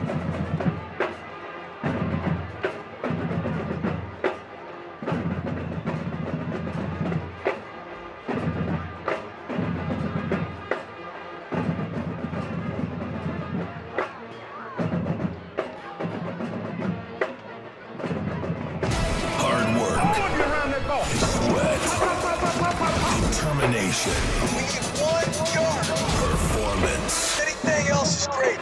attitude. Football is about controlling anger, Learning how to win. harnessing that aggression into a team effort. Boyles is your hometown team. Family owned and operated. Proudly in Cobb County for over 60 years. And proud to be a teammate of high school sports in Cobb County. Ed Boyles Acura. Ed Boyles Chrysler Dodge Jeep Ram. Ed Boyles Honda. Ed Boyles Hyundai. Ed Boyles Kia Marietta. And Ed Boyles Kia of Chambly. The Ed Boyles Automotive Group is #1. And with your help, we plan to stay that way.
And now, ladies and gentlemen, let's meet our seniors, the senior cheerleader, band, and Blue Devil news crew. First, the cheerleaders, Valerie Boykin. Valerie is being escorted by her parents, Julith and Randy Boykin. She is most proud of being able to cheer on her football team one last time. Valerie plans to attend a 4-year university to study International Marketing. Valerie Boykin. Ariane Douglas. Ariane is being escorted by her parents, Unique Diaz and Jermaine Douglas. She has enjoyed having the opportunity to represent the cheer team as a captain. Ariane plans to attend Howard University to major in nursing. Ariane Douglas. Brooke Grant. Brooke is being escorted by her mother, Whitney Grant. One of her biggest accomplishments is making the team her first year trying out, as well as the relationships formed with her teammates. Brooke plans to study abroad in Costa Rica and then attend a 4-year college and study nursing. Brooke Grant. Mary Emilian McPherson. Mary is being escorted by her parents, Bridget and Pat McPherson. She was honored to be named the game day captain for the 2021 season. Mary plans to stay in the South for college and keep cheering at a collegiate level. Mary McPherson.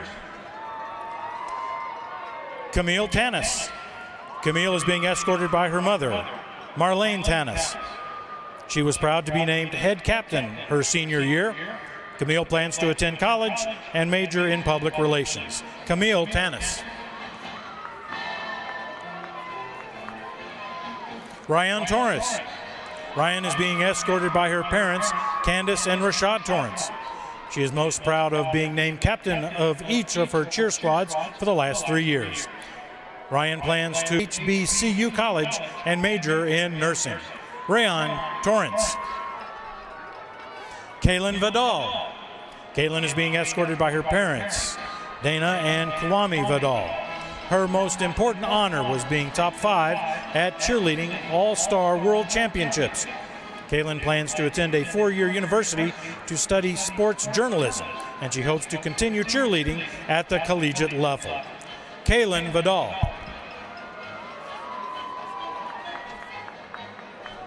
And let's hear it for our senior cheer squad. And now let's introduce our senior band members. Amira Bell. Amira is being escorted by her mom, Luciana Rawell. She is most proud of making her way from cadet, junior varsity to varsity in Winter Guard. Amira will be attending Kennesaw State University and majoring in biochemistry. Amira Bell. Marcella Canis Torres. Marcellus is being escorted by her parents, Osman Canis and Sarah Torres, and Paul Merriman, the MHS band director. She was most excited to participate in the marching band competition. Marcella is planning to attend Chattahoochee Technical College and transfer to Emory University to study nursing. Marcella Torres. Dylan Elliott. Dylan is being escorted by her parents, Jennifer and Rice Elliott. The most important activity that they participated in was getting to perform in all the homecoming festivities, such as the parade, pregame, and the homecoming court. Dylan plans to become an EMT. Dylan Elliott. Gabrielle Fletcher. Gabrielle is being escorted by her parents, Jennifer and Duncan Fletcher. Her most memorable event was playing at the 2019 GHSA 7A Football Championship. Gabrielle is planning to pursue a degree in music and sound production at the Atlanta Institute of Music and Media. Gabrielle Fletcher. Birdie Gilreath. Birdie is being escorted by her parents, Channy and Paul Gilreath. Her greatest honor was becoming the drum major and aiding in creating a tradition of excellence within the band program. Birdie plans to attend New York University to pursue a law degree. Birdie Gilreath.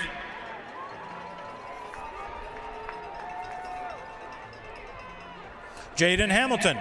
Jaden is being escorted by his parents, Okita and Ramon Hamilton.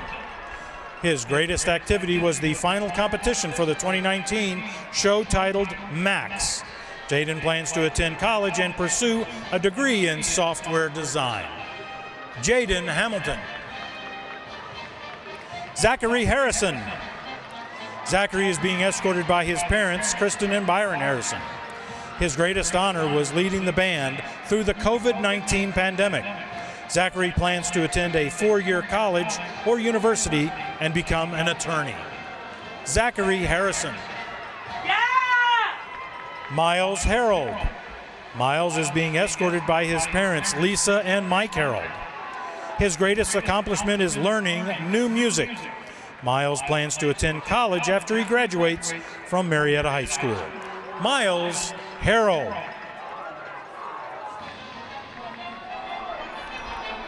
Kerrigan Jones. Kerrigan is being escorted by her mother and father, Mike and Heloise Jones, and her sister, Mackenzie. Her favorite activity was the band's final competition. Kerrigan plans to attend college to major in music education and specialize in music therapy. Kerrigan Jones. Harmony McGinnis. Harmony is being escorted by her parents, Charity and Kenneth Johnson. She has loved going to the competitions and getting to know new people. Harmony is planning to attend Jackson State University after high school. Harmony McGinnis. Ariel Poe. Ariel is being escorted by her mother, Natasha Poe, and her sister, Alexandra. She has enjoyed being able to play music with her peers, learning from them and doing something she loves. Ariel is planning to attend Kennesaw State University after her summer internship with the United States Embassy in Prague. Ariel Poe. Richard Rowe. Richard is being escorted by his parents, Robin and Richard Rowe. His favorite memory was playing at the Lions Den Invitational and placing 3rd overall. Richard plans to attend a 4-year college in California and major in computer science. Richard Rowe. Stella Schrotter. Stella is being escorted by her mother, Kayla Sargent. Her most important activity was getting to march and lead as a woodwind captain for her last season. Stella plans to attend a 4-year university and major in linguistics. Stella Schroeder. Let's hear it for our marching band seniors.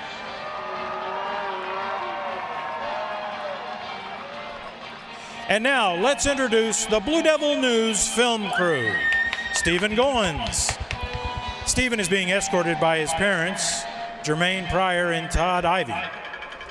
His experience of being part of the Blue Devil News sports football crew has been amazing. Stephen plans to attend college to further pursue a career in film. Stephen Goins. George Amiria. George is being escorted by his father, George Amiria. His favorite activity has been being part of the Blue Devil News Network for 3 years and producing Good Morning Marietta. George plans to attend Georgia Tech and major in computer science. George Amiria. Ryan Montgomery. Ryan is being escorted by his aunt, Marty Stokes. His favorite activities was being part of the football crew for the Blue Devil Network, senior producer of Blue Devil News, and being vice president of the Film Club and a member of the Blue Devils for Democracy. Ryan plans to attend Chattahoochee Tech or Reinhardt and study criminal justice. Ryan Montgomery. Jalen Scott. Jalen is being escorted by his parents, Victoria and Curtis Scott. He is most honored to be a pioneer of the high school's morning news show, Good Morning Marietta, as a freshman. Jalen plans to attend Piedmont University to pursue a bachelor's degree in sports communication and play lacrosse. Jalen Scott. Let's hear it one more time for all our Marietta Blue Devil seniors.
Hey, this is John Silvey from Zaxby's 591 South Marietta Parkway. I'm here with LZ. We're at Northcutt Stadium, home of the Blue Devils.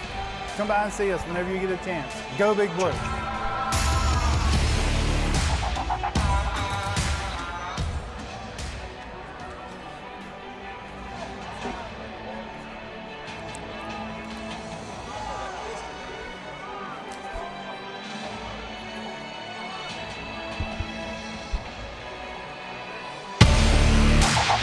Hey, this is John Silvey from Zaxby's 591 South Marietta Parkway. I'm here with LZ. We're at Northcutt Stadium, home of the Blue Devils.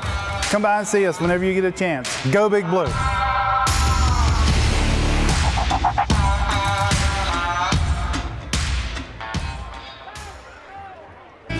I'm Mary Jane Cawthorn, part of the legal team at Cawthorn, Norrin, Owen, and a proud graduate of Marietta High School. We are known as Atlanta's caring lawyers, and we proudly support this community. We're ready to help your family in areas like family law and personal injury. We can help with legal needs related to aging parents, create or update your will, or make sure your estate planning is where it needs to be. Visit atlantascaringlawyers.com. The Blue Devils will kick off to begin the second half.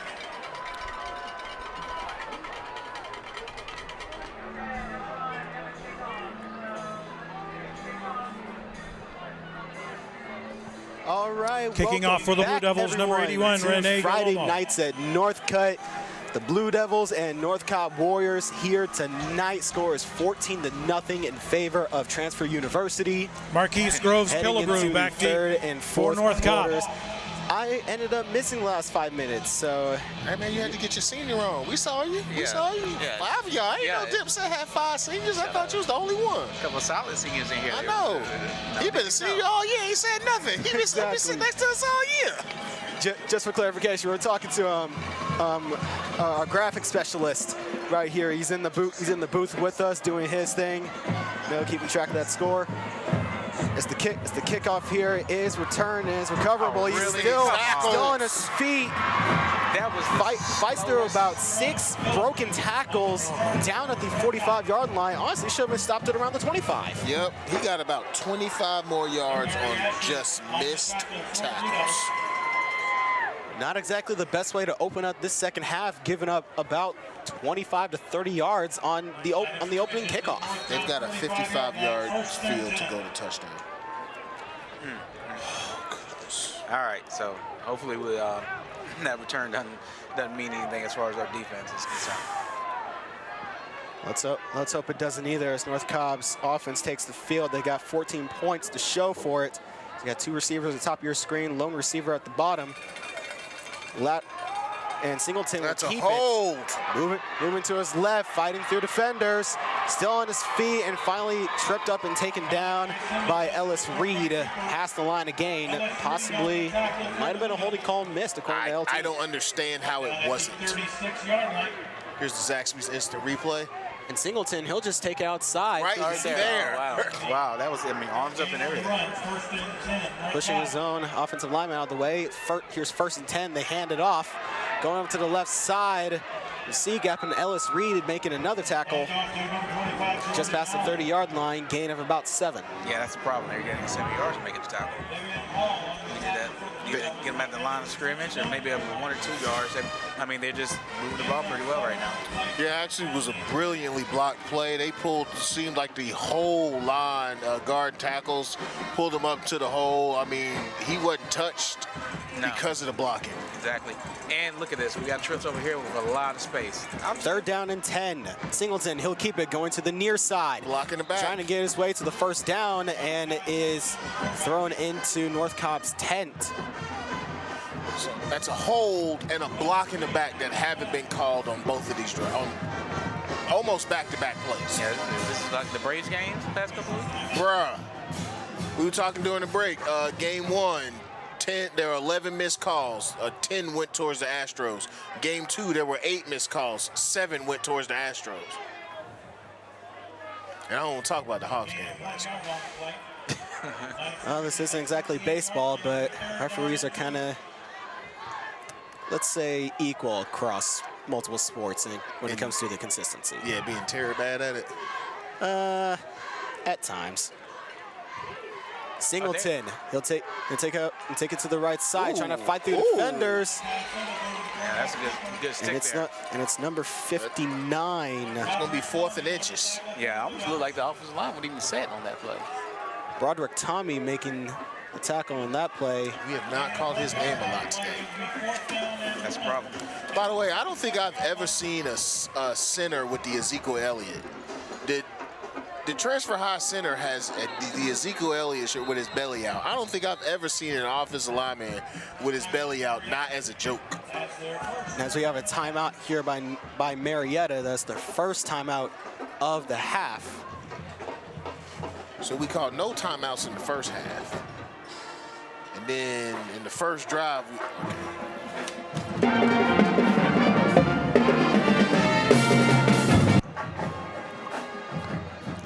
So not exactly the most ideal clock management, I think, is the point you're trying to make, is it? Yeah. Nah, I ain't gonna listen. I ain't got no state title, so I'll be quiet. That doesn't mean we can't criticize. Fair enough. I mean, we're the ones making the commentary here. We're the ones talking about the game. The coaches down there are the ones managing and doing the game. We just talk about it. That is true. So what we're saying is we're calling the timeout on this drive, on the first drive that they have of the second half, to regroup our defense. But we had the same opportunity to do it before the end of the first half, to regroup and try, because we were playing on our heels, and right now we're playing on our heels. Hopefully this timeout helps us out a little bit. We'll see. 4th down and 1, jumbo package here. Singleton, he's gonna keep it. Flying straight through the B gap, he breaks loose, down the 5, and touchdown North Cobb. Malachi Singleton, that's the 2nd rushing touchdown tonight for another North Cobb 6 points. That's dangerous. I mean, they brought in all their big boys. I mean, they got a big line. He was able to get through there, get past the linebackers, and then just a foot racing. He won that one. So we bring out these Zaxby's instant replay on a 4th and 1. Singleton, he just goes through the C gap. And ran over everybody. I'm not entirely too sure how you end up missing that tackle. Even if he does convert the first down, that at least should have been a tackle, as North Cobb will kick the extra point. One went sky high, but up through the uprights. 10-14 left to go in the 3rd quarter. We are down by 3 scores. What do you guys think needs to change? Drexel? Oh, okay. Yeah. Well, we should tackle. Yeah. We should block. We should catch the ball. And we should finish drives. Those are the things that we are not doing. Agreed. That's what needs to change. Yeah, the bright spot in so far is our special teams, our punt game. I mean, we've had issues with special teams throughout the year, but our punting game is going very well tonight. So yeah, problem is it's getting way too much work. And honestly, honestly, we're not beating ourselves, but we're also not helping ourselves tonight. It's just been a lot of missed opportunities, especially on crucial 3rd and 4th downs. The play calling honestly has been a little questionable, and the execution probably even more. As here's Javier Morales to kick it off. Goes for that sky-high kick. Overton is going to call for a fair catch at the 30-yard line. That's where the Blue Devils will start the offensive possession. 10 to the first down, 70 to the end zone. Man, he has some sure hands, doesn't he? He does. And honestly, them doing that, I've just realized we have 0 points. We have had good field position every drive because they're pooch kicking it. We have not taken advantage of that. They give us a 70-yard field every time, and we haven't taken advantage. We got to on this drive. 1st and 10 on the 30. Tyler Hughes, he'll hand it off to Alex. Christian, it's not Alexander, it's Jace Arnold, and he can't really get anywhere in that play. Maybe he might have lost a yard. He did. Did indeed lose a yard. He'll bring up a 2nd and 11. And we have Jace Arnold taking some snaps, taking some runs, some handoffs as we bring up the Zaxby's instant replay. Hand off to Arnold. He just has nowhere to go. Nowhere at all. He has no gaps. It's all filled up. Good sure tackle by North Cobb on that. 2nd and 11. You go to the same formation. Hughes, play action. Here comes the pressure. Rolling out to his right. He's got no one. Good block there by the receivers. He takes it about 2 yards. Yeah, the DB jump his, it was kind of an option route where we had a wide receiver drop for a screen, and the DB came right up and jumped on it. So he didn't have anywhere really to go with the ball, so he kind of just tried to do the best that he could and got a yard out of nothing. But here we are, 3rd and 9, and in danger of having to punt the ball right back to a very hot transfer high team. 3rd down and 9. We go trips again, except to the close side. Hughes. Oh, now you call holding. He fires over right side towards the sideline. That one is caught by Cameron Perry. However, we got a flag on the play at about the 22-yard line. Looks like this one might be holding against the Blue Devils. He saw that hole, but not the bear hug and the block in the back on the last drive. See, they lucky I'm in here with this mic and I'm not down there in the stands. Because, yeah, you would be yelling I would at the top of your lungs. Yes, I would be. And he would hear me because I'm not quiet.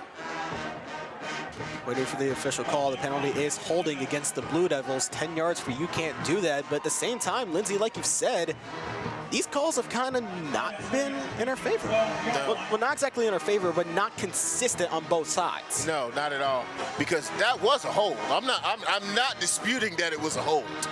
I'm angry that they did not seem to see the hold nor the block in the back on the last drive. That's all I'm asking. And I think a good deal of Marietta fans in the crowd right now are also thinking the same thing.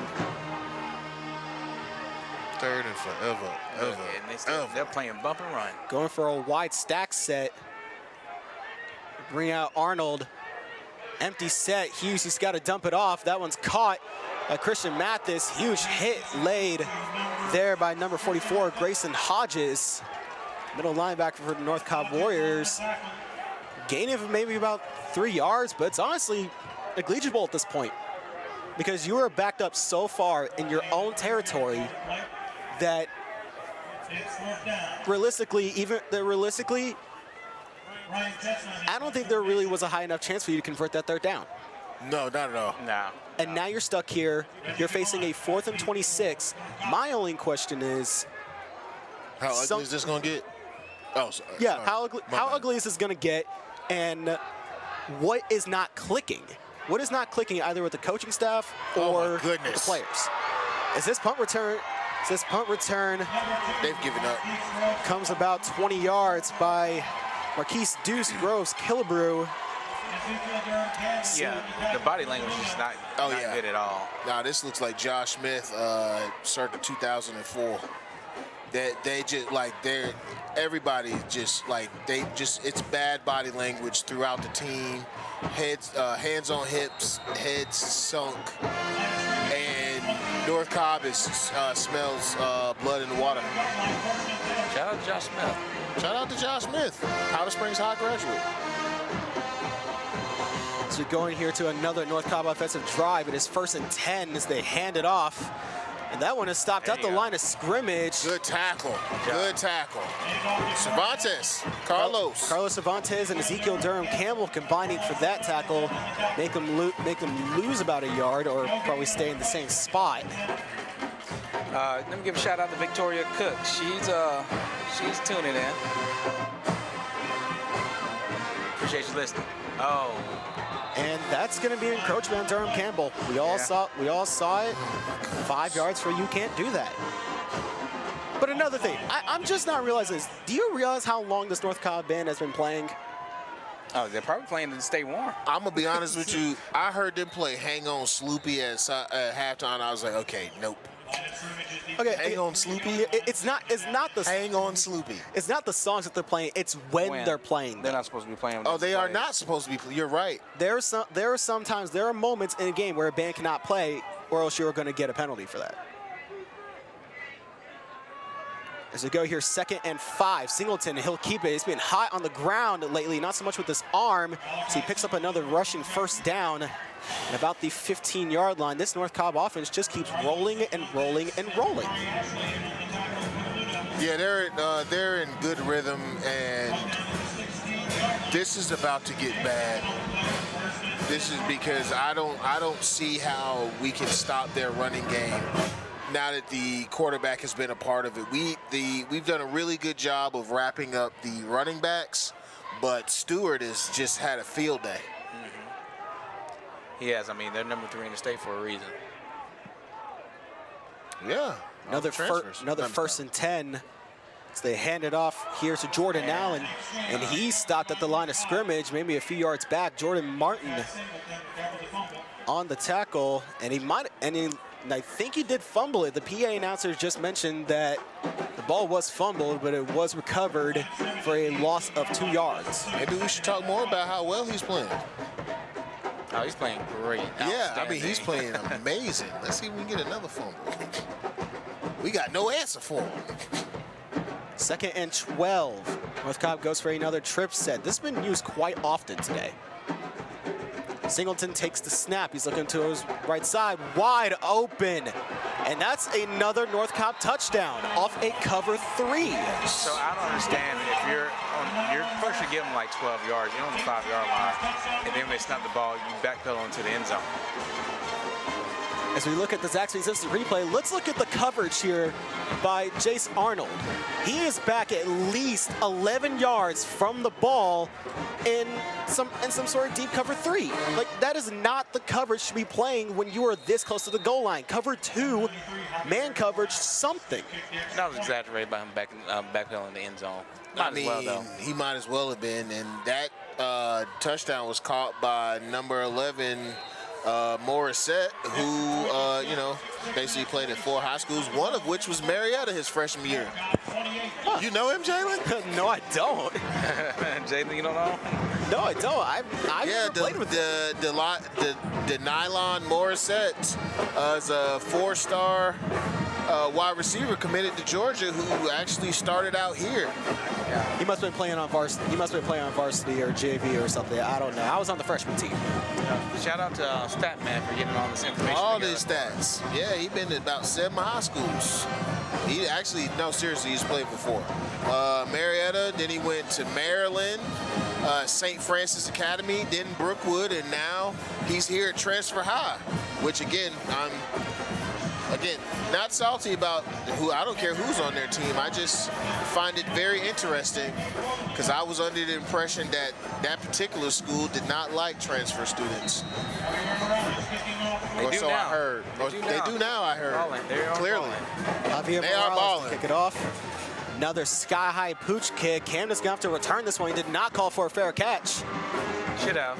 And trying to fight his way through multiple defenders is a huge pile of players and a little bit of extracurriculars as Carlos shoves someone, and here comes the yellow flag. And that's going to be on us. After the tackle, Carlos Cervantes shoved what looks like number 54, Andrew Trells. Following the end of that kickoff return, the officials are conferencing right now to determine what the call is. And this one came from the white hat. This call did not come from the side judge, back judge, or line judge. The white hat official made this call. So they are conferencing with Coach Morgan right now. And here's the call. Yep. I knew that was going to happen. And as you know, that is a 15-yard penalty from the spot of the foul, which was around the 30-yard line. They're backed all the way up to their own 15. You know, I think I just decided I hate this school. Why? It's a little bit of a jump. I don't like them. Just don't like them at all. All right, well. 1st and 10. Hand off to Arnold, making his way towards the right side. Some good positive yardage there from our run game. We haven't had much of that except from Alexander, who not entirely too sure why he's not on the field. Honestly, we haven't had a lot of offense. We have 0 points. Actually, last time he was on the field, it looked like he was kind of hobbling a little bit. Hobble a little bit. So it looks like he's playing through, maybe nothing serious, but it does seem like something's kind of bothering him a little bit. And I mean, you're down 28. If it is something bothering him, there's kind of no point in. Play action by Tyler Hughes. He's wide open. Finds a man, Luke Morgan, making his way past the 30-yard line. Some positive yardage and a positive first down. What I didn't like about that. Take the long throw. Thank you. Yes, he waited till he was open instead of throwing it to him as he was coming open. Obviously, we got the first down, but I feel like we left some yards out there because he held on the ball a little too long. I see, Drexel, you saw the same thing I did. We are huddling. What? Well, ain't that something new? 12 seconds on the play clock, and you are deciding it to huddle. All right. 7, 6, 5, 4. First and 10. Oh, First and 10. They try to pull the encroachment, but rather kind of backfired. So here comes the penalty flag. There's no excuse for jumping off sides at home. Yep, and that is a false start. For false starting at home. False start in the Blue Devils, 5 yards for you can't do that. So that's 20 yards so far, penalties on this drive. And we've accumulated at least 50, if not more. First and 15, Hughes, play action. Good job. Pockets collapsing on him, and that's going to count for the 4th sack of the day from this North Cobb defense. But we get monkey stomped. Yeah, and the weather's However, wait. There is a penalty flag. There's a penalty flag on the other side of the 50-yard line as the rain has finally decided to make its return. Thanks a lot. It was dry just a minute ago when we were during halftime, during our senior night stuff, but no, the rain decided to make its return. How wonderful. Well, at least they held off. I was about to say, at least they held off for your senior night. Yep. Anyways, for more important stuff going on, we have a penalty flag all the way at the 49-yard line. My guess here is defensive holding. God, please be defensive holding. Which would give us the first down, because that is a 10-yard penalty. Is it an automatic first down in high school, though? I do not believe so. It's on them. He's pointing at them. Yeah, I've decided I don't like this school. So now here's the official call. Yeah, going the right way. Correction, it is a personal foul, sideline interference against North Cobb. Oh, wow. That's interesting. And that is a 10-yard, and that is actually a 10-yard penalty. That's first down. No, it was first down, though. Yeah. Yeah, but look, now it's not an automatic first down. Look where the first down marker is. It's first and like 2. Ah, I see. Yes, it is first down and 2. It was first down, so it's just, no, see, it's second down now. Nope, second down and 2. All right. Second and 2, 2 receivers at the top, 1 lone at the bottom. Hand off to Alexander back in this game. There. And he's got enough for the first down. First down.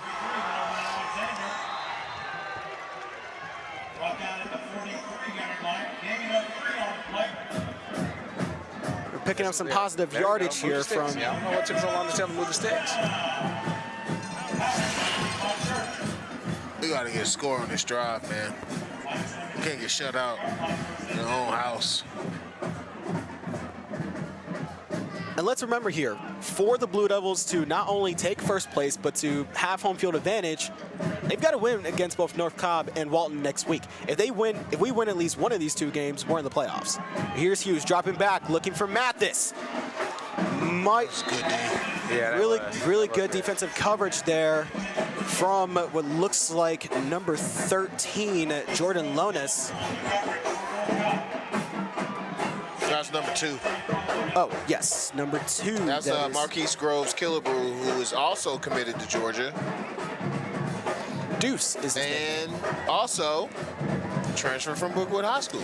Yeah, I mean, you got to give them their defense credit. Their defense is very good. They've been playing up on our receivers the entire night and saying, hey, try to beat us if you can. And they've been having good defense, good coverage. Second and 10. Hughes dropping back, pressure collapsing on him. Fire over the Mathis, and he's got it.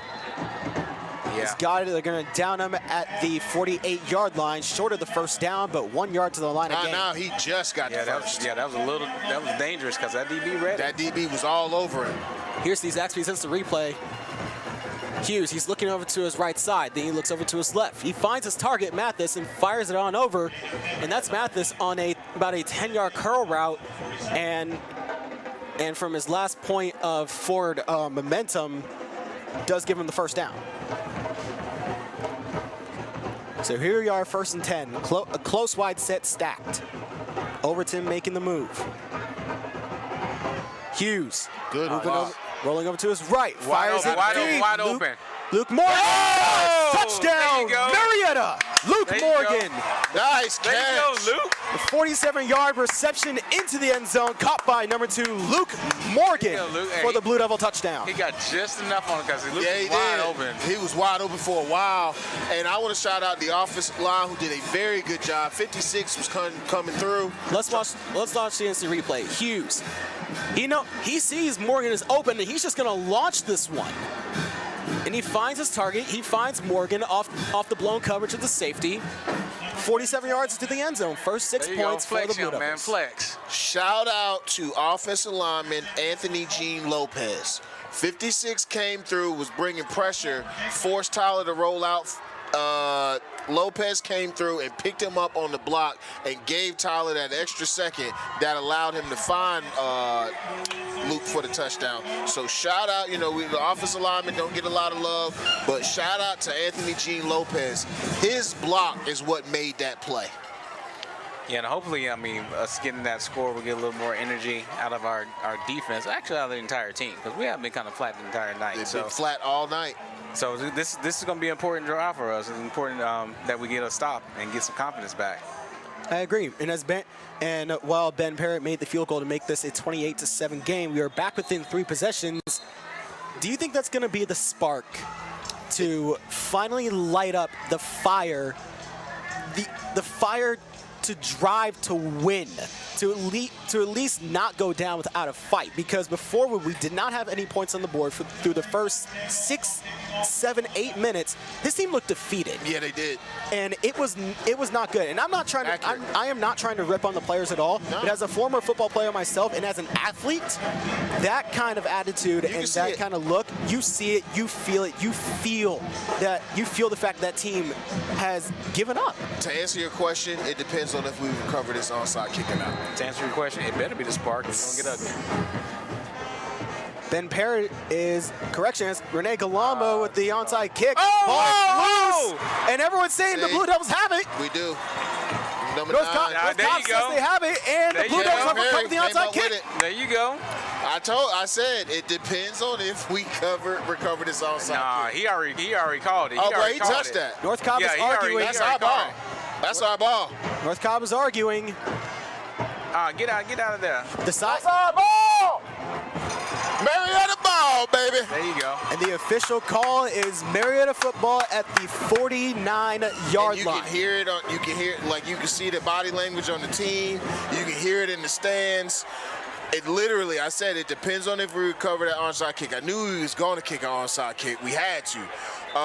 Basically, we score here. Now it's depending on if we score here. If we score a touchdown here, we cut the lead in half. Yeah, that's a big difference. So, it depends on what we do with this drive. And let's be honest, that defense is going to get at least 3 more plays of rest, we hope. Yeah, they need that. Yeah, so, and I think North Cobb called a timeout. So, yeah, North Cobb did indeed call a timeout.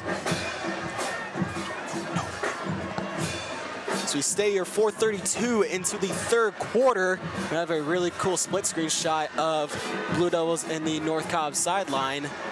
Credit to our in-house director, Ms. Cora Ocampo, for bringing that one up. Yeah, I think that's the first time I've seen that.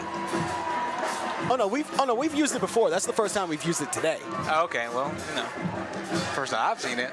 Usually I'm looking at the field, but hey, I'm looking at the screen this time. Yeah, we're generally looking down. Fair enough.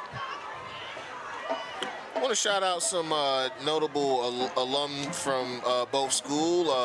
Darren Waller, tight end of the Raiders, is a North Cobb alum. We've mentioned Dansby Swanson.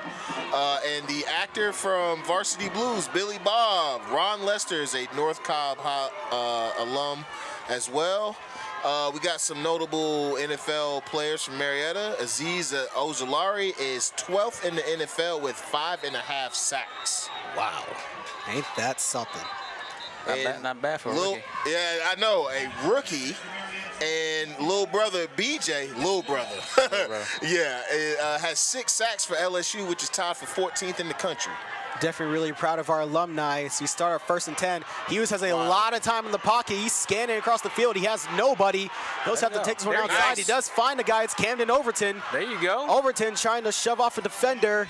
He's short of the 30-yard line, but more than far enough for the line. He gained another 1st down for the Blue Devils. Great job. Once again, he's holding the ball too much. Zuri Johnson came across the formation and was wide open, he was wide open for legitimately the majority of his route, but Tyler kept waiting on him to get really open, and you got to get that ball out. He was hand off to Tyshawn Jenkins. Nice. First time we've seen him today. Big hole. Speaking of some old players, Rashad Torrance. I mean, University of Florida got a big one tomorrow against your Bulldogs. Yeah, that's right, because he's been starting all year. Yeah. I believe he had like 17 tackles versus Alabama when they played him. Like I said before, we are incredibly proud of our football alumni. All of our alumni going on to do the next level of their profession. It is so incredibly cool to see them go out and pursue and do well in the stuff they do. And that's I would say kind of ironic coming from me, considering I'm a senior and I'm about to go off into the real world. You're gonna be one of those alum. I'm gonna be one of those. Bruh. Kamani Vidal, he had a great night last night, 142 yards. Dropped 142 on him. I think he had a couple touchdowns, too. I know he had at least one. And his sister's a senior cheerleader, so shout out to the Vidal family. 1st and 5 for the Blue Devils. Play action. Go. Run He's that. got a wide open lane. He's still going. And he's going to run that one out of bounds at around the 15-yard line. More than enough for the 1st down. And he wisely steps out of bounds at a point where we can get another 1st and 10 instead of 1st and goal. Yep. Yeah, last year he would try to score. You're right. No, he's inside. He's inside the 9. Oh, never mind. But you're right, though. That would have been really nice if he had stepped out after 11. Right now, we're thinking over a play. Morgan's getting the call out. It is 1st and goal from the 9-yard line. This is the first time we've been in the red zone, fellas. Yeah, it's a good feeling, yeah. Accurate. It would be better feeling if we hit pay dirt. Agreed. 1st and goal from the 9-yard line. They called their 2nd timeout. Good. And North Cobb is elected to call their 2nd timeout. 4:02 left to go in the 3rd quarter. Do you think North Cobb is kind of feeling the pressure? Look at this replay. Look at this. Hughes, he just had a wide open lane and took it. He was looking over across the middle of the field. All the routes were slants. All the routes were differing depths of slants over the middle, just to pull all the linebackers, safeties, and corners out to that side, so you can open up that lane for a mobile quarterback like Tyler. Yeah, he recognized that almost immediately. He was like, "Ooh, everybody is over there. Yes. I'm going over here." Kind of reminiscent of a little Justin Fields. Yeah. Well, not now. Not now in the Bears when he was in Ohio State.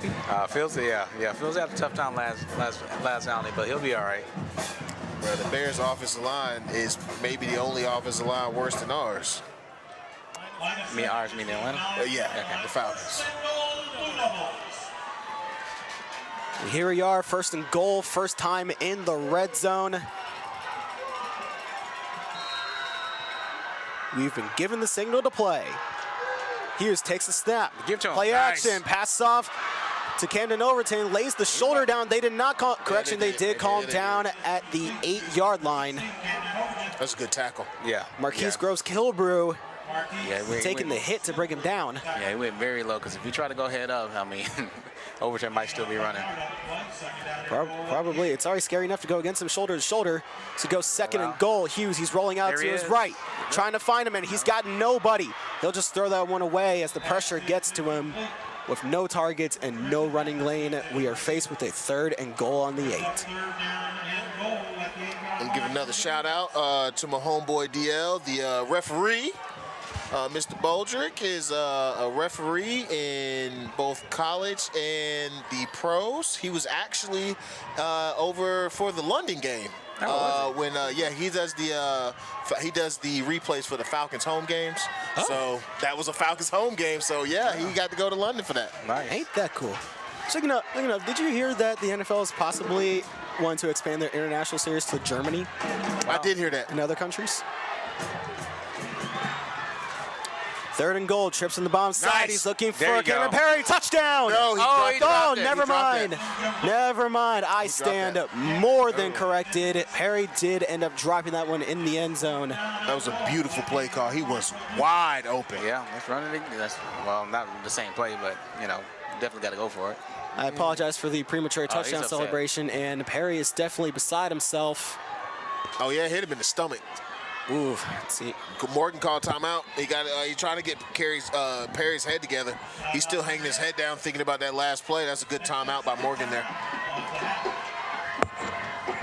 And as we sit here, 3:28 left in the 3rd quarter. Both teams have already used their first 2 timeouts. Yep. What do you think that's going to end up? Well, let me rephrase my question here. How much do you think that's going to end up impacting the 4th quarter when we know everything is hectic. You're trying to score. You're trying to stop the clock, but you only have 1 timeout to work with. Yeah, I think it may affect us more than them. Because they have the lead.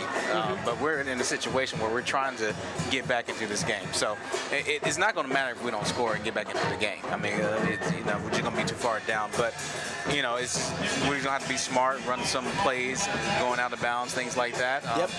We've been in this situation before with no timeouts, and they would go down and score pretty quickly. So there's the opportunity. It'll be a little more difficult, but hey, it is what it is. Yep.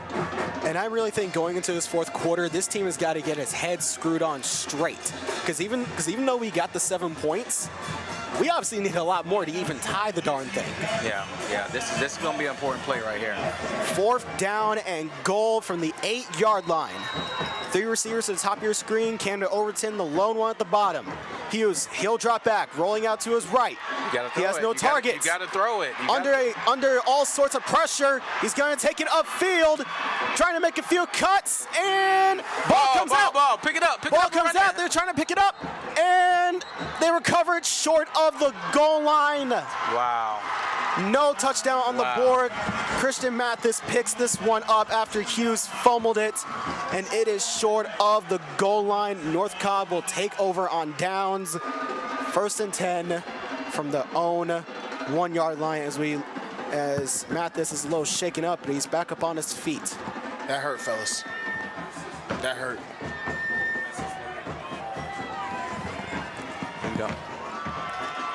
That was definitely not a very good play. Well, let me take that back. It was a good play. Tyler has such incredible field vision and the knowledge and the discipline to know not to just throw it away under pressure, but rather create something out of nothing and at least try to drive forward. We got to stop them right here. But unfortunately, it did kind of end up biting them with Hughes fumbling it. As North Cobb comes on their jumbo package, only back in their own end zone. You got to make the tackle. Got to make the tackle right here. Hold him. Force a 3 and out. And that run right there, stopped by Overton and Cervantes, manages a gain of about 1 yard. The ball will be spotted at their own 3-yard line, 2nd down and 9. That's the one thing you always have, like when you give up when you miss scoring on the goal line. If your defense comes out and does what it's supposed to do, because that team is going to be backed up in its own end zone, which transfer high is. If we do what we're supposed to do, we should be able to get very good field position on the ensuing drive. 2nd down and 9. North Cobb is spreading out the receivers. They got 2 in the bottom, 1 lone at the top. Mike Singleton, he'll hand it up. Correction, he'll keep it going up the middle. Ooh. Huge hit there.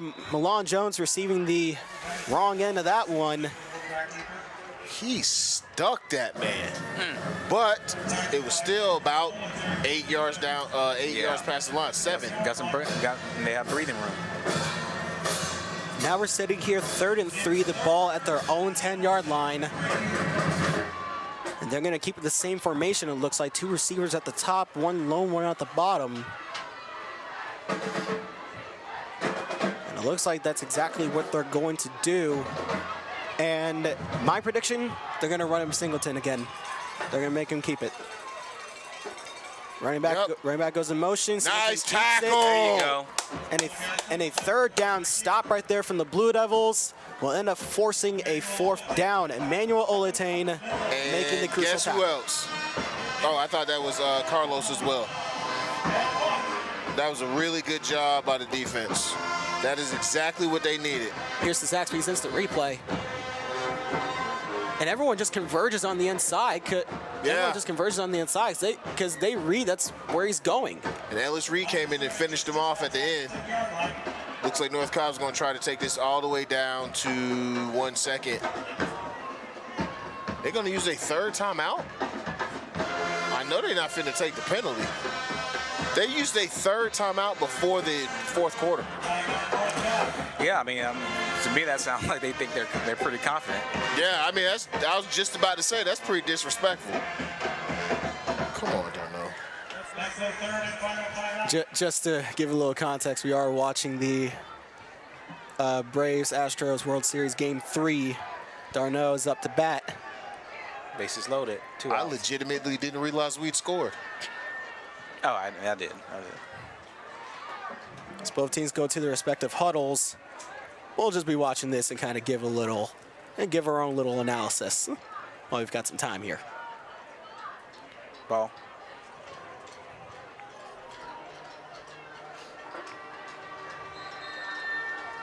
If you in any way find this kind of tedious and a little boring, well, unfortunately, you can't fast forward because this is a live stream.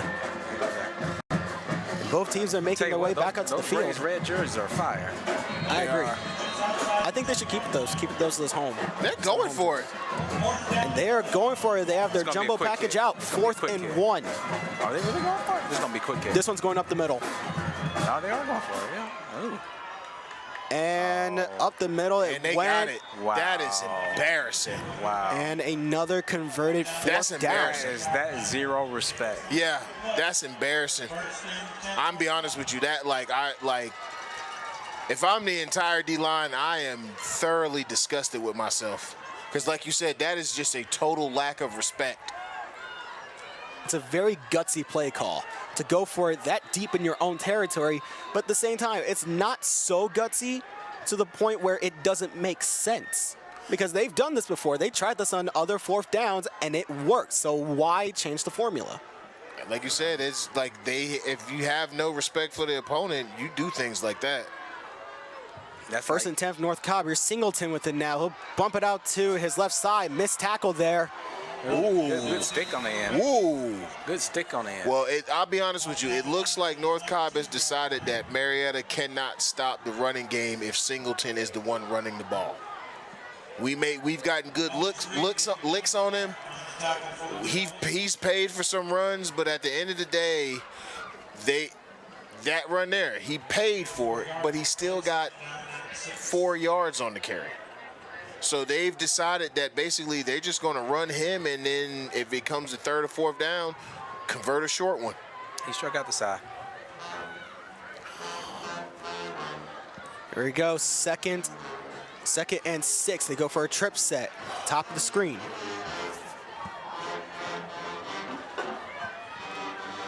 Singleton. You got to make the tackle. Quick move, quick shot over to the left side. And brought down by, looks like Emmanuel Oletane and Daniel Martin, only managing a gain of 2 yards. They're going to let this go into the 4th quarter. Oh, yeah, there ain't no rush to snap the ball. And as time ticks down, looks like we are heading straight into the 4th quarter. Down 3 possessions, and this is going to be a more than crucial 4th quarter for this team to get its head on straight and come out with something. Yeah, I mean, they're going to do something. You see, they can look dejected coming to the sideline. They get the huddle in, so we'll see if they ever make any type of stop. I'll be honest with you, obviously the 4th down stop, but that 4th down conversion really took the air out of the team, it looks like. Yeah, it did. And while we have a little break here, we'll be right back after some messages from our sponsors.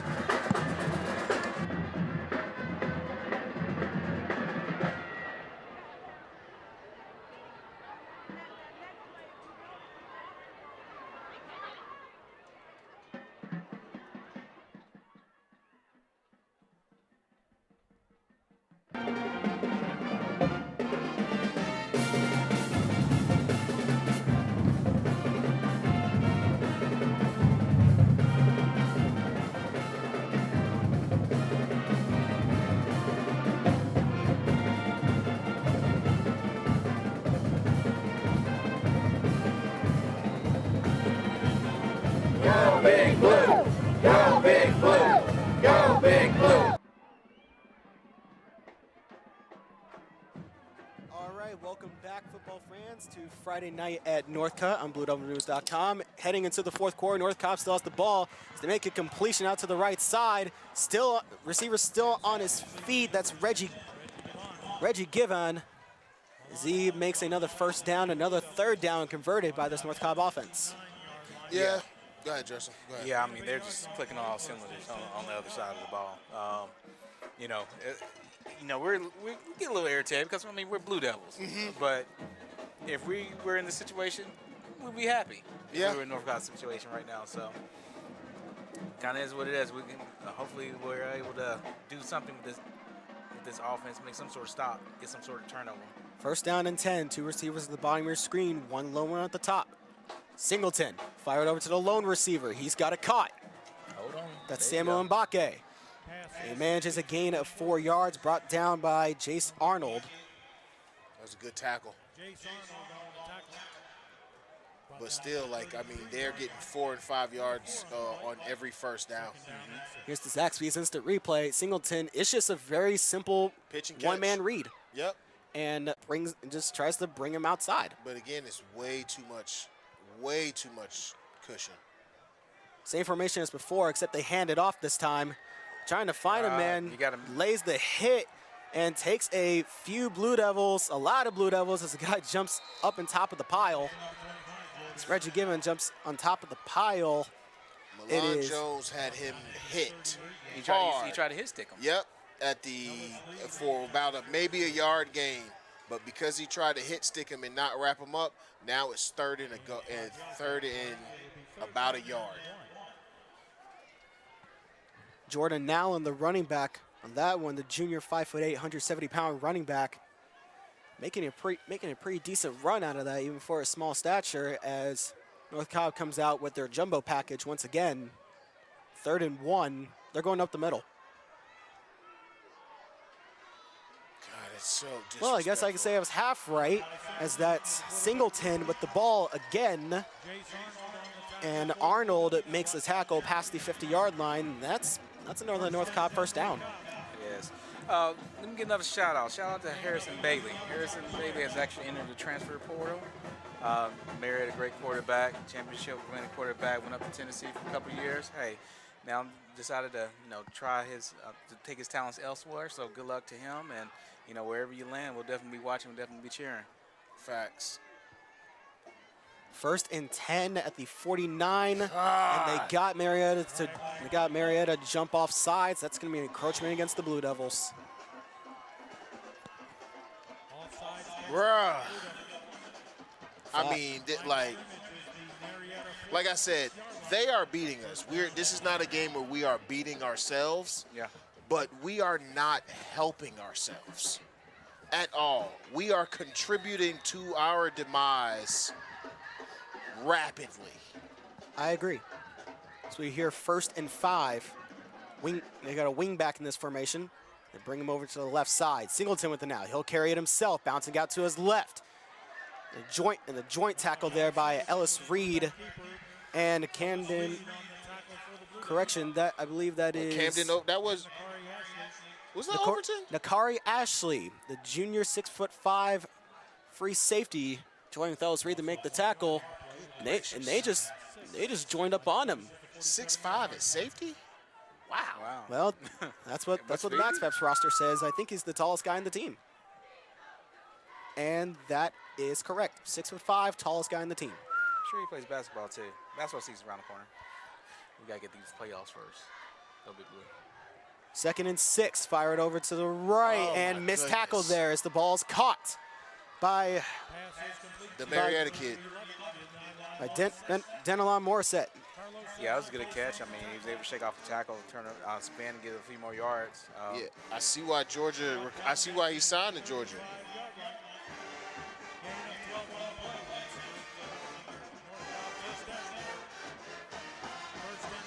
Yeah, now there's a lot of talent here on Transfer High, and they're really showcasing it. Yeah, they're displaying the talents on this field tonight. So I'm not gonna lie, I'm impressed with them. I am the overall team.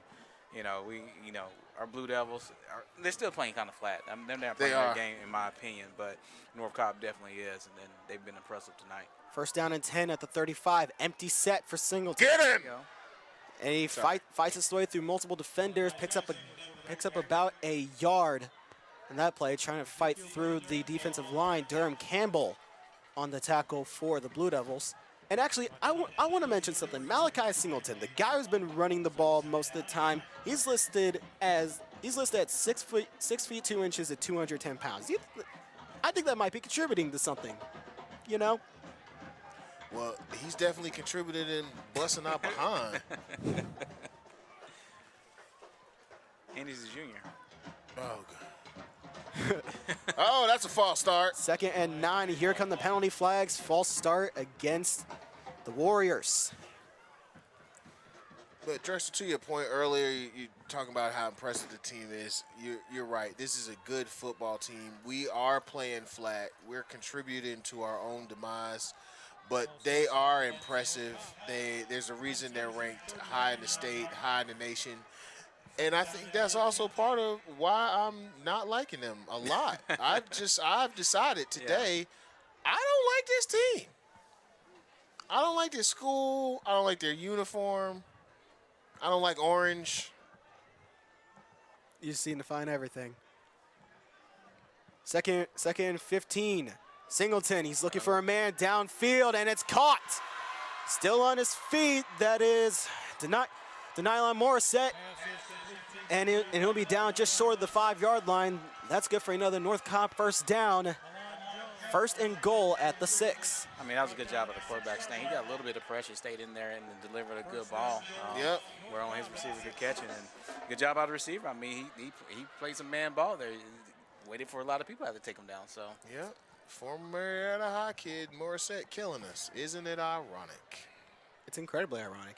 And actually, speaking of North Cobb being probably one of the better programs in the nation, I want to give a shout out to the girls flag football team. 9-0.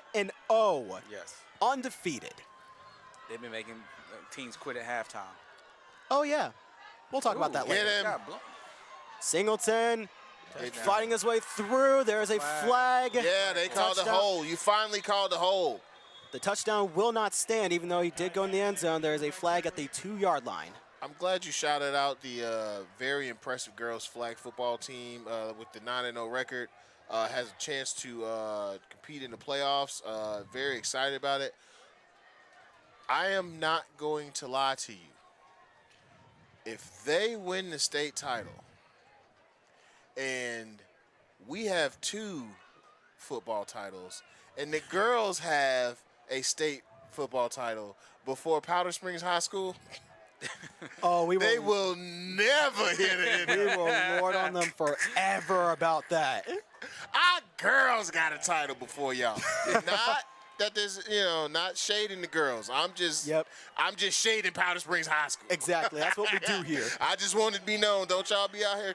No. I'm very proud of our 9-0 female Blue Devils flag football team. So don't get it twisted. But I would very much enjoy trolling Powder Springs grads about our girls having a football title and their boys having 0. Yeah, so definitely get on the school website, athletics, and look up their schedule. And if you're able to, go out there and support. I mean, I'm sure they'll love it. So they're balling out. Go out and see some good football. They have 2 games next Monday. I think we'll be live streaming those. As we got a handoff here to the far side. Get him. There you go. And a conjoined tackle there from Alon Jones and Nakari Ashley. making the tackle there, backing the Warrior offense up to the 11-yard line. Show some backbone. It's getting real chippy out there. Yeah, Zaxby's instant replay. There's the handoff. Gets to the corner. Daniel Martin makes the wrap up, and Nakari is already there. He got him up high. Finishes him off. Yeah, show some heart here. Don't let them, basically, don't let them get this garbage time score on you. Because that'd just be embarrassing. Yeah, keep him out of the end zone. Let's tighten up. Tighten up. Let's go, Blue. 2nd and goal from the 11 now. They'll hand this one up. Correction, they will not hand it off. That's a good job. Play action, and that one is deflected. Intended receiver Samuel Mbake. Another good play by Hill. Yeah, that was a good job because, to be honest with you, they kind of call our defense while they were trying to make adjustments. So, they're very fortunate there. You know, I didn't play any skill position, so I was never one running to catch passes in the end zone. Man, that wall is really close. I was never back there, so I didn't. But man, that wall is close to the end zone. Yeah, that's one of the things that opponents used to say, that they feel closed in when they played here. So this stadium is definitely unlike any other you'll see in Georgia. There we go. Play action, they fire it over, and that's another touchdown for North Cobb. Denelon Morissette, the former Marietta High School player, scores another. Yeah, that's former Brookwood player, former St. Francis Academy player. Yeah, that slant's been open. I mean, at the same time, we got to cover him. I mean, like, be honest though, like, bruh, that's just a big size of. Oh no, it's not. No, we just gave up the slant. No, I thought. No, we've been giving up slant all night. I mean, he's a big body. I mean, he made a couple catches where he used his body, kind of shielded the player. So. Well, let's be honest. Georgia and Alabama don't recruit guys that aren't elite athletes. Roll Tide. As Javier Morales kicks this extra point in, 35-7, 5.5 minutes left to go in this 4th quarter. Now I really don't like this team. So, right now, we really got to play for some pride at this point in time. You know, they came in, they smacked us dead in the mouth. Yeah. And they've done what they needed to do. So now, you know, the chances of really coming back are very slim with 5-32 on there. But we got to get something positive leading into next week, because we have a big one next week. I mean, it's not over. The season's not over. We're not going to win the region because they're about to lock up the region. Yeah, they're about to lock the region We up. still have a tough team next week to beat, and there's still a goal to go as far as we can in the playoffs. Yeah, because I believe if we win next week, we would be the number 2 seed out the region. Yep. Yes. Which, again, means a home playoff game. However, if we do end up losing that game, 3rd seed. 3rd seed or bust. Speaking of bust, they have bust out behind all game. They have. I mean, you got to get credit where credit's due. They have played a good game. Disrespectful at times. Disrespectful. So disrespectful. You know, you start. I mean, they got a D tackle kick it off. You got to. Well, now he kicks it deep because we're all up. Javier Morales, he kicks this one deep.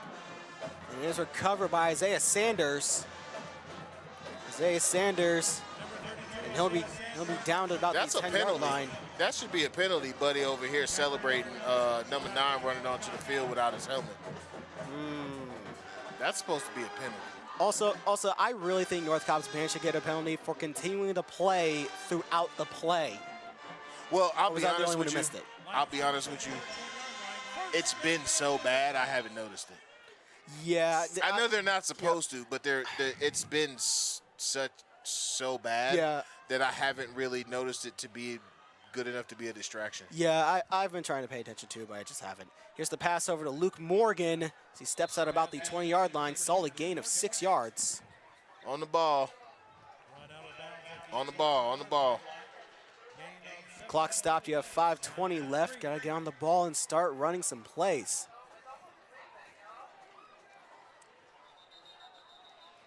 And it looks like not a timeout, but the head referee has stopped the clock. Shout out to my friends at Tennessee State Homecoming, taking a photo with Too Short. I was going to say that, Too Short? So, yeah, so that's why I sent the photo. I said, tell Too Short we said what's up. So we'll see if he does. Oh, that's what's up.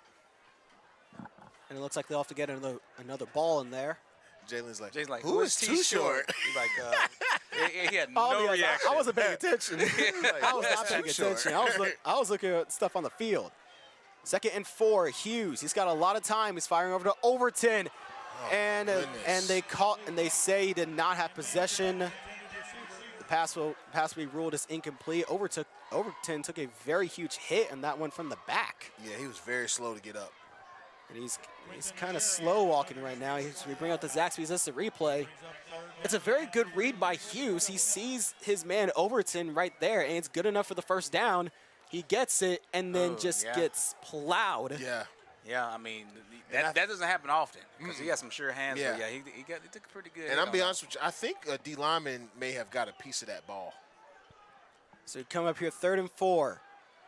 There Hughes looking for a man. He's got Overton. He's got it this time. Fighting his way through. That's good for a first down. Number 16, Camden Overton.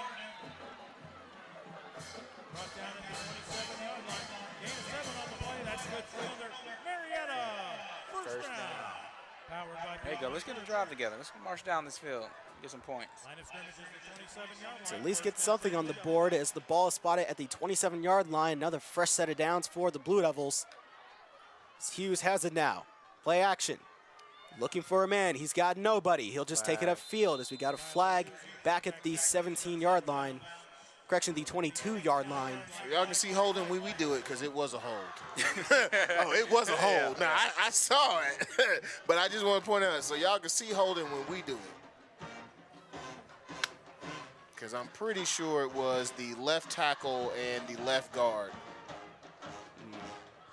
This is one of those discipline penalties, I think. Correct me if I'm wrong. Holding, offsides, false starts.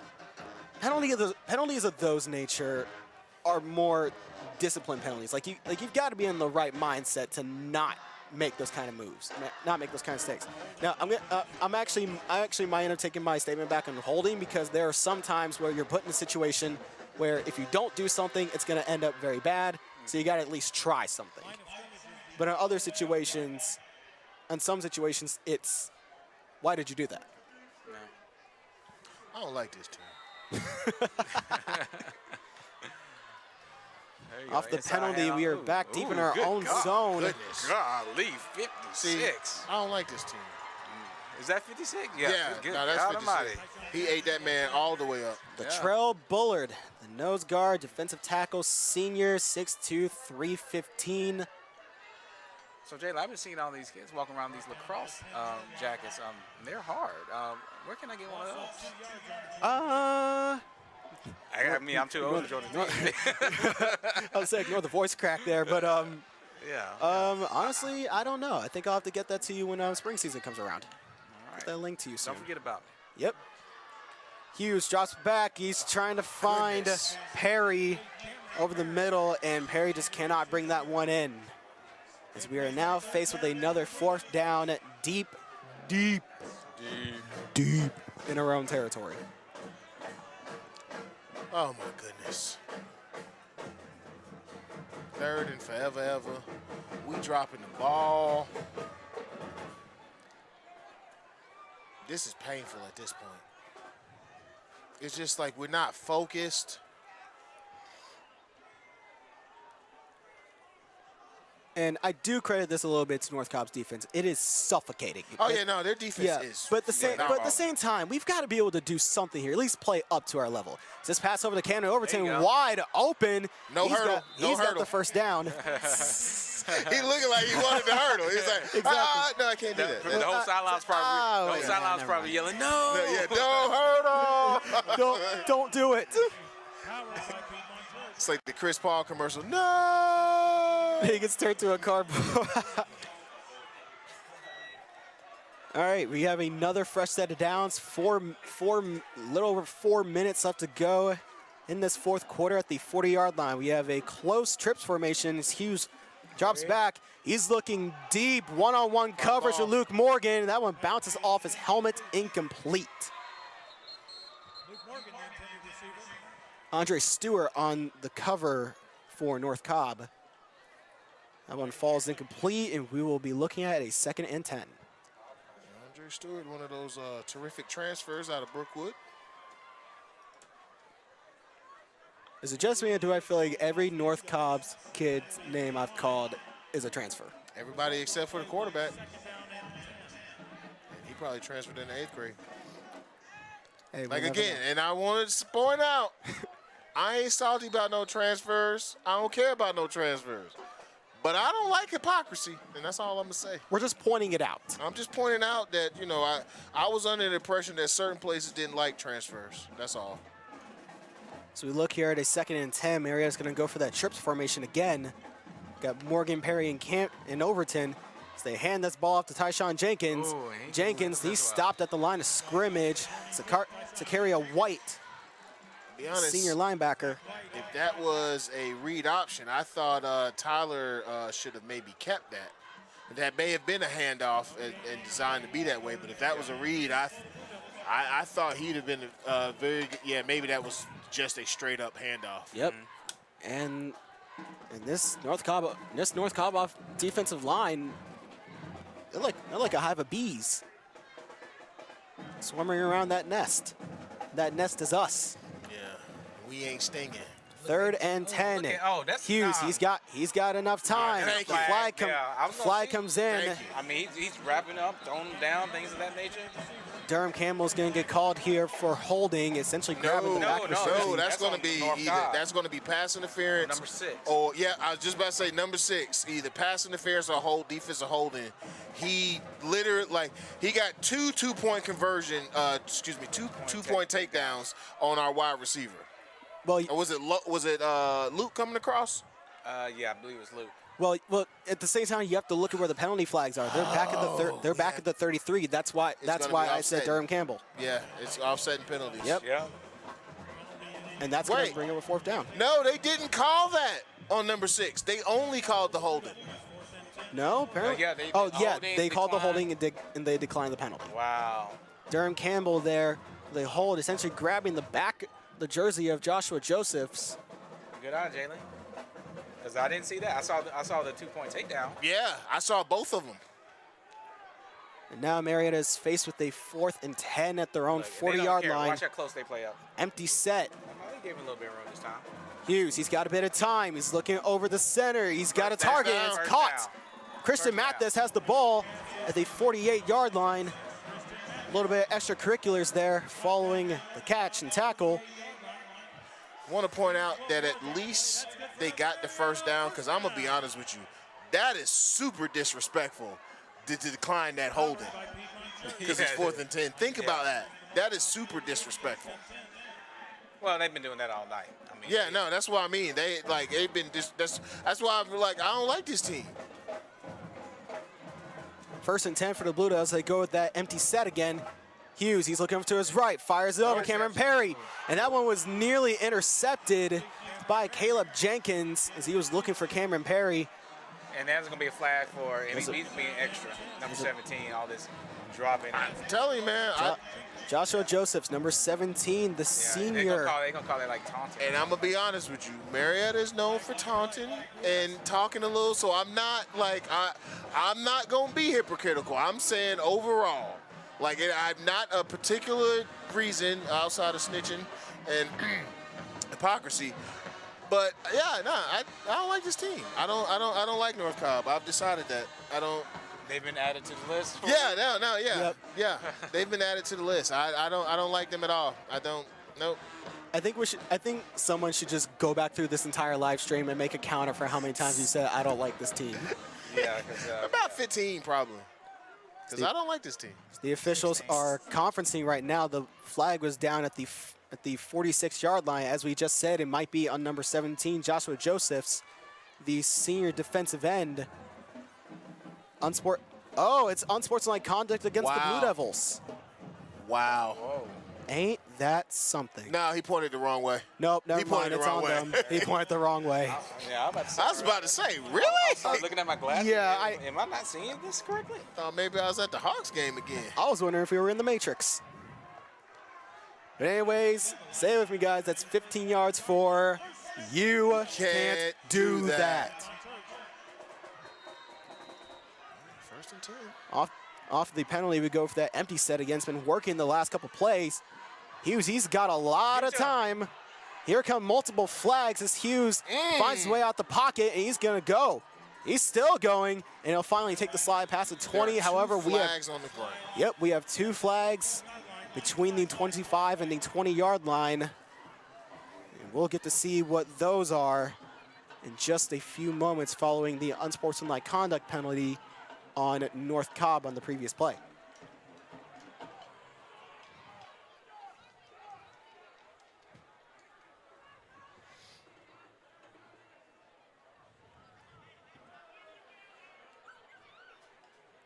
Waiting on the official's call. I think this might end up being either defensive holding or offensive holding. Yeah, there's been a lot of conferences trying to figure things out. Well, I thought it was defensive holding based from where the flag was thrown.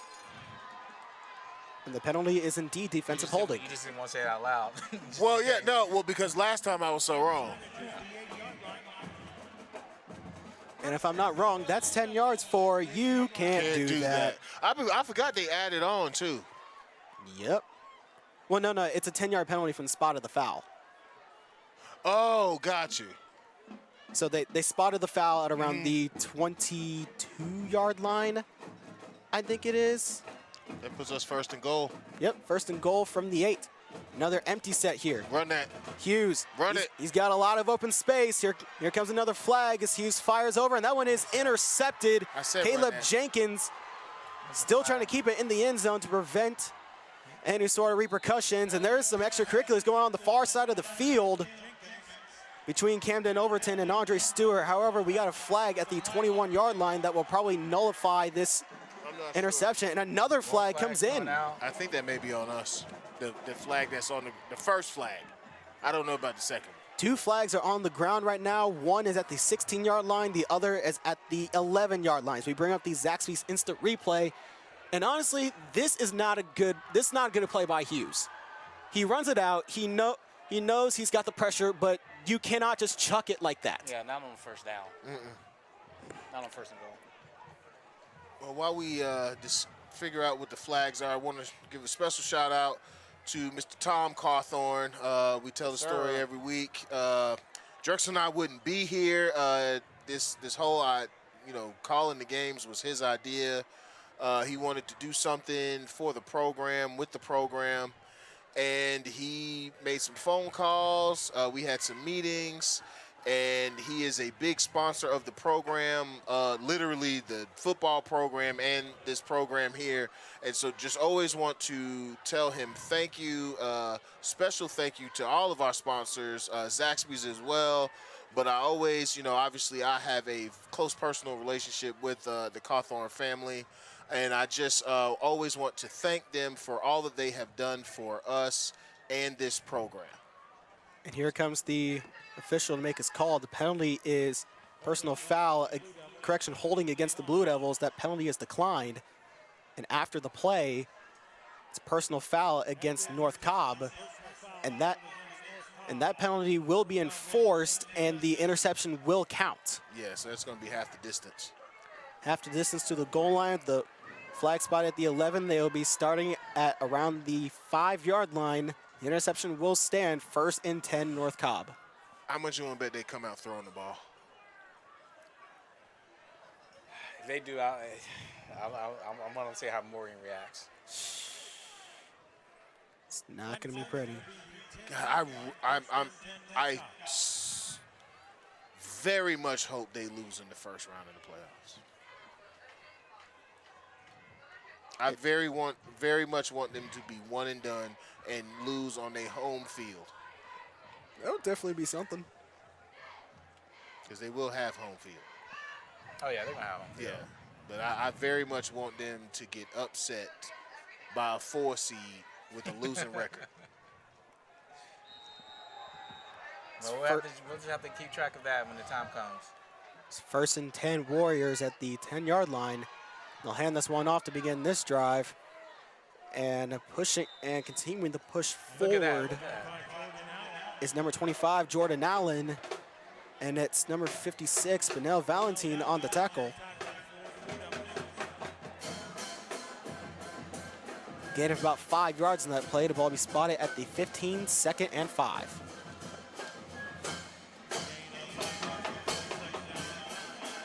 Shout out to all the folks that that been here since the beginning that ain't left. Yeah, and we don't have a first team in there. It's not our first team defense. Handoff once again. He's got an open lane, still going. And it's Milan Jones making the tackle there as we have another flag all the way back at the 14-yard line. Oh, wow, I didn't even see that. How many more of these are we going to get today? I'm going to say at least 3 more. I'm going to say at least 3 more in the next minute 38. Minute 38?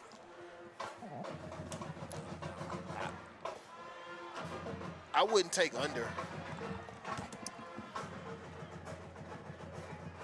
Over under 2.5 penalties in the next 1 minute 38. I'm taking under. I'm going to say over. I'm taking the over. I'm going to go push. He's going to be exactly 2.5. So exactly 2.5. 2.5. And that's like them pulling out. Yeah, now, never they mind. wave it off. Yeah. They're going to wave one off. Okay. So a wave counts as half a penalty. Yeah, that's a half a penalty. I am going to say over though. Or decline. They either wave it off or decline it. That's a half a penalty. So Drek says under. I say over. Lindsay says push. Push. I'm going push. So I mean, Marietta. I mean, they definitely didn't come out and play their game today. So no, but again, it wasn't a game like we didn't beat ourselves. They beat us. They were the better team. Yeah. But we didn't help ourselves. Right. We helped them beat us. And they actually go in victory formation now. And they'll knee it going 2nd and 13 just to wind down time. Coach Morgan getting some more individuals out there, make sure they get some snaps and get in the game. Senior night, probably change out some seniors, some individuals that haven't played. Let them get on the field, get into the. Why was the clock stopped a second ago? I have no idea. They did not. I thought we called timeout, and then all of a sudden the clock's running again. They just stopped the clock for no reason. No, they didn't. They didn't run it when he needed. It took him a little while to run it. Oh, well, that's dumb. So took a little bit of delay. This will bring it North Cobb down to about the 1 minute mark until they have to take another knee, bar a Blue Devils timeout. And okay, yep, they're kneeing. I saw the guy moving all the way back into the end zone. I'm wondering what's going on. No, he's just there to make sure that they, if there's a fumble, that he recovers it for a safety and not a touchdown for us. 45 seconds left to go, and Marietta has elected to call their final timeout. Wow. I really have no idea. Oh, yeah, you got a point. But yeah, we get the ball back. We can get the ball back and try to get one more score. Yep. But as the teams go to their respective huddles, we will be right back after a few messages from our sponsors.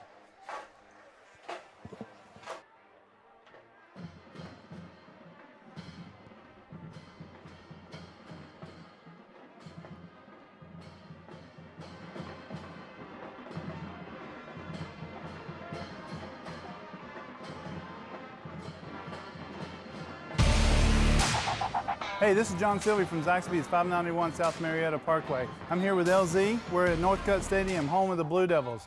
Come by and see us whenever you get a chance. Go Big Blue.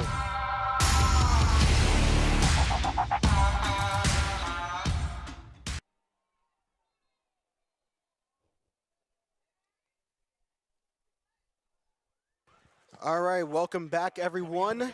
We are in the 4th quarter, 43 seconds left to go. Marietta called their final timeout to stop the clock on a 4th down. Hang on, Sloopy, really?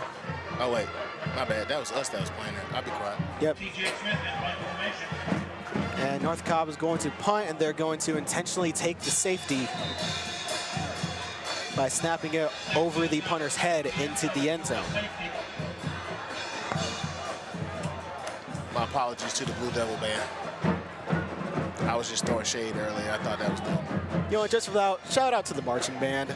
We always appreciate their music and their playing. Their songs are also really good. I especially love the fight song. Yeah, they be crunk over there. Bum bum bum bum bum bum bum ba-dum bum bum bum bum bum bum ba-dum bum dun dun dun dun dun. Okay, you get the rest. You hyped up, huh? He's super hyped, bro. Yeah. Senior night. I was about to say, it's a senior night, man. That's always my favorite one to listen to in the hallways when they play in the morning. Lindsay, LT, you know which one is our favorite. Oh, yeah. The one that all the schools stole. North Cobb will have a free kick from the 20-yard line. Doom, doom, doom, doom. What? Doom, doom. Yeah. Doom, doom. Okay. What? Yeah. Okay. Yeah, no, that's our classmates wrote that. Yeah. That's a really good one. So I really like what. Yeah. Okay. Shout out to Hayes Clayton, RIP. All right, and North Cobb will have a free kick following the safety. No one can rush this. And Javier Morales is setting up to maybe boot this one.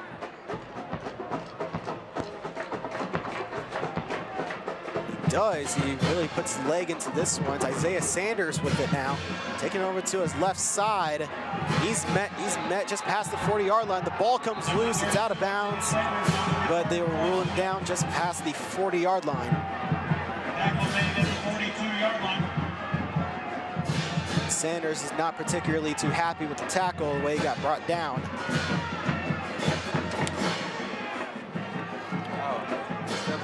The starters out. 37 seconds left. Now 35-9. Gotta get some rhythm, man. I thought we were bringing the youngins. Nah, man, he called that timeout to try to get another score. Line of scrimmage is the Marietta 43. JVs ain't gonna do it. He's trying to get one more on the board. First down and 10. The Blue Devils have trips on the near side. Hughes drops back. Escapes the pocket. Trying to find a man deep. He's got no one. He'll just tuck it and run it. Yeah, number 8 had like take out the 50-yard line, and there's one penalty. There's a penalty down the field. Two flags on the field. You're right. What's his name? Zuri needed to get away from it. Yeah. So if there's two different penalties, that's gonna be. Does that count? Is that one penalty? Is that two penalties? Nope. It's one penalty. 12 men on the field for North Cobb. They just had to count. All right. There are 12 men on the field for North Cobb. 2 penalty flags through it. Came in from the back judge and the umpire. I'm pretty sure that's what's going to be the call here from the head official. Yeah, 2 flags for the same penalty is still one flag. Still one What penalty. I'm saying is I wasn't sure if there was two. Yeah. 2 different penalties. No, I got you. If it was like a hold and a because that's 2 then. That would be the 2.5.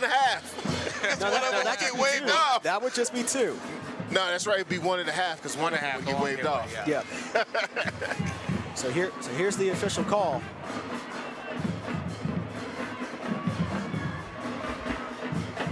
That is illegal procedure against North Cobb. That is 1 penalty.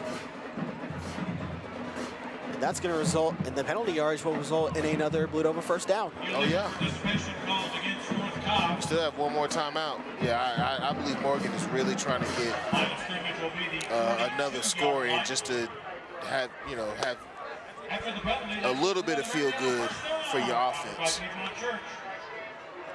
Hughes now, he's looking to his left. Halfback screen, Tyshawn Jenkins. He didn't read that well at all. And he just could not get anywhere. He had blockers in front of him, but he didn't give them time to set up. About 10 seconds left on the clock. They have to run a play here. They go wide. And here comes another flag.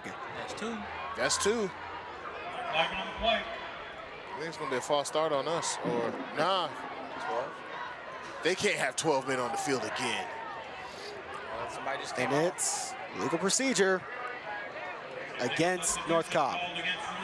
That's another penalty. Man, stop. 2 penalties. 6-yard line. Second down and 4. Hughes, he'll drop back now. Evading the pressure, surveying his options. He's going to launch this one downfield for Overton. And that one's picked off to seal the game.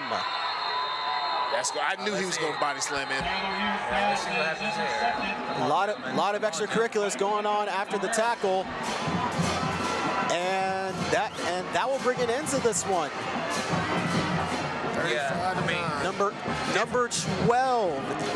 12, Quinton Ahiro comes away with the game-sealing interception as time winds down, and that is it, fellas.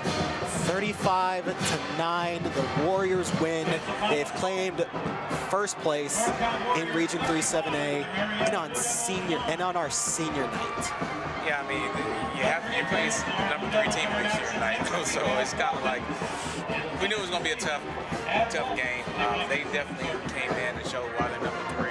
They played well. They made the plays. We say they've been disrespectful, but the goal is you got to stop them. Yeah. You know, so couldn't stop them, so it kind of is what it is. Right now, Marietta, this is a tough one to take, but we got to regroup because we have a lot to play for. It's another big game coming up next week. Can't sleep on Walton, so we come out flat with them, it's going to be the same result. So, hopefully, Coach Moore will be able to regroup, give them that confidence, and we'll be able to pull something off next week and be ready for the playoffs. Yeah, I just want to add that I don't like this team. I don't like this team at all.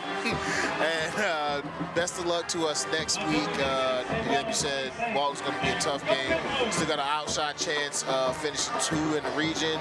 Got to take care of business when we can. Jaden, you got anything? Not really. Other than as we bring this Friday night to Northcutt broadcast to a near close, I honestly just want to say thank you to all the seniors who have contributed through every part of what makes this football program as good as this, from the players to the athletic trainers, the band, ROTC, film, everyone coming together, all the 4th-year students, all of our seniors. We've put in so much time, work, and dedication into this, and it creates something absolutely amazing, and I'm so proud that we were recognized today.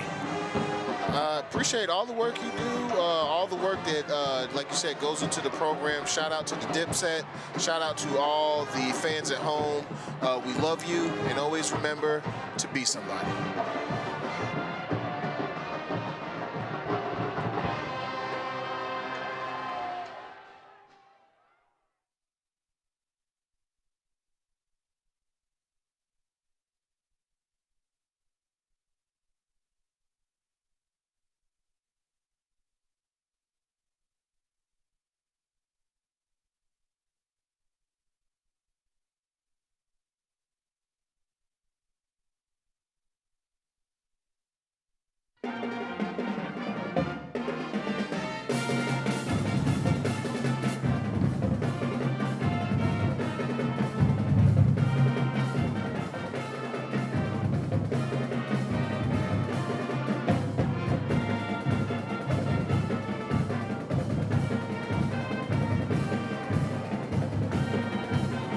Go Big Blue!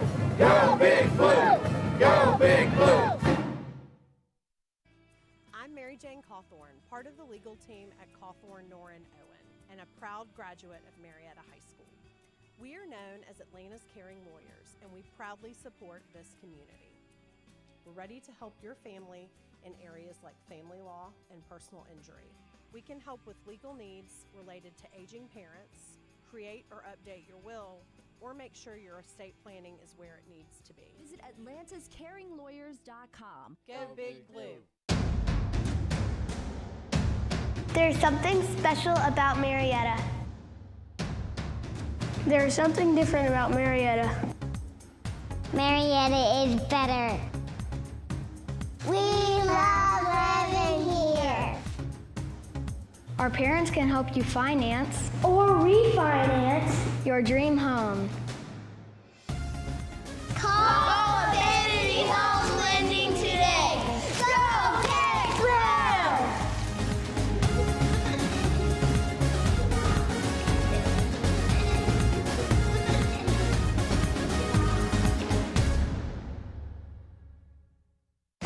Hard work, sweat, determination, We need 1 yard. performance, Anything else is gravy. attitude. Football is about controlling that anger, Learning how to win. harnessing that aggression into a team effort. Ed Boyles is your hometown team. Family owned and operated. Proudly serving Cobb County for over 60 years. And proud to be a teammate of high school sports in Cobb County.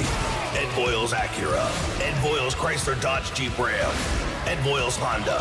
Ed Boyles Hyundai. Ed Boyles Kia Marietta. And Ed Boyles Kia of Chambly. The Ed Boyles Automotive Group is #1. And with your help, we plan to stay that way.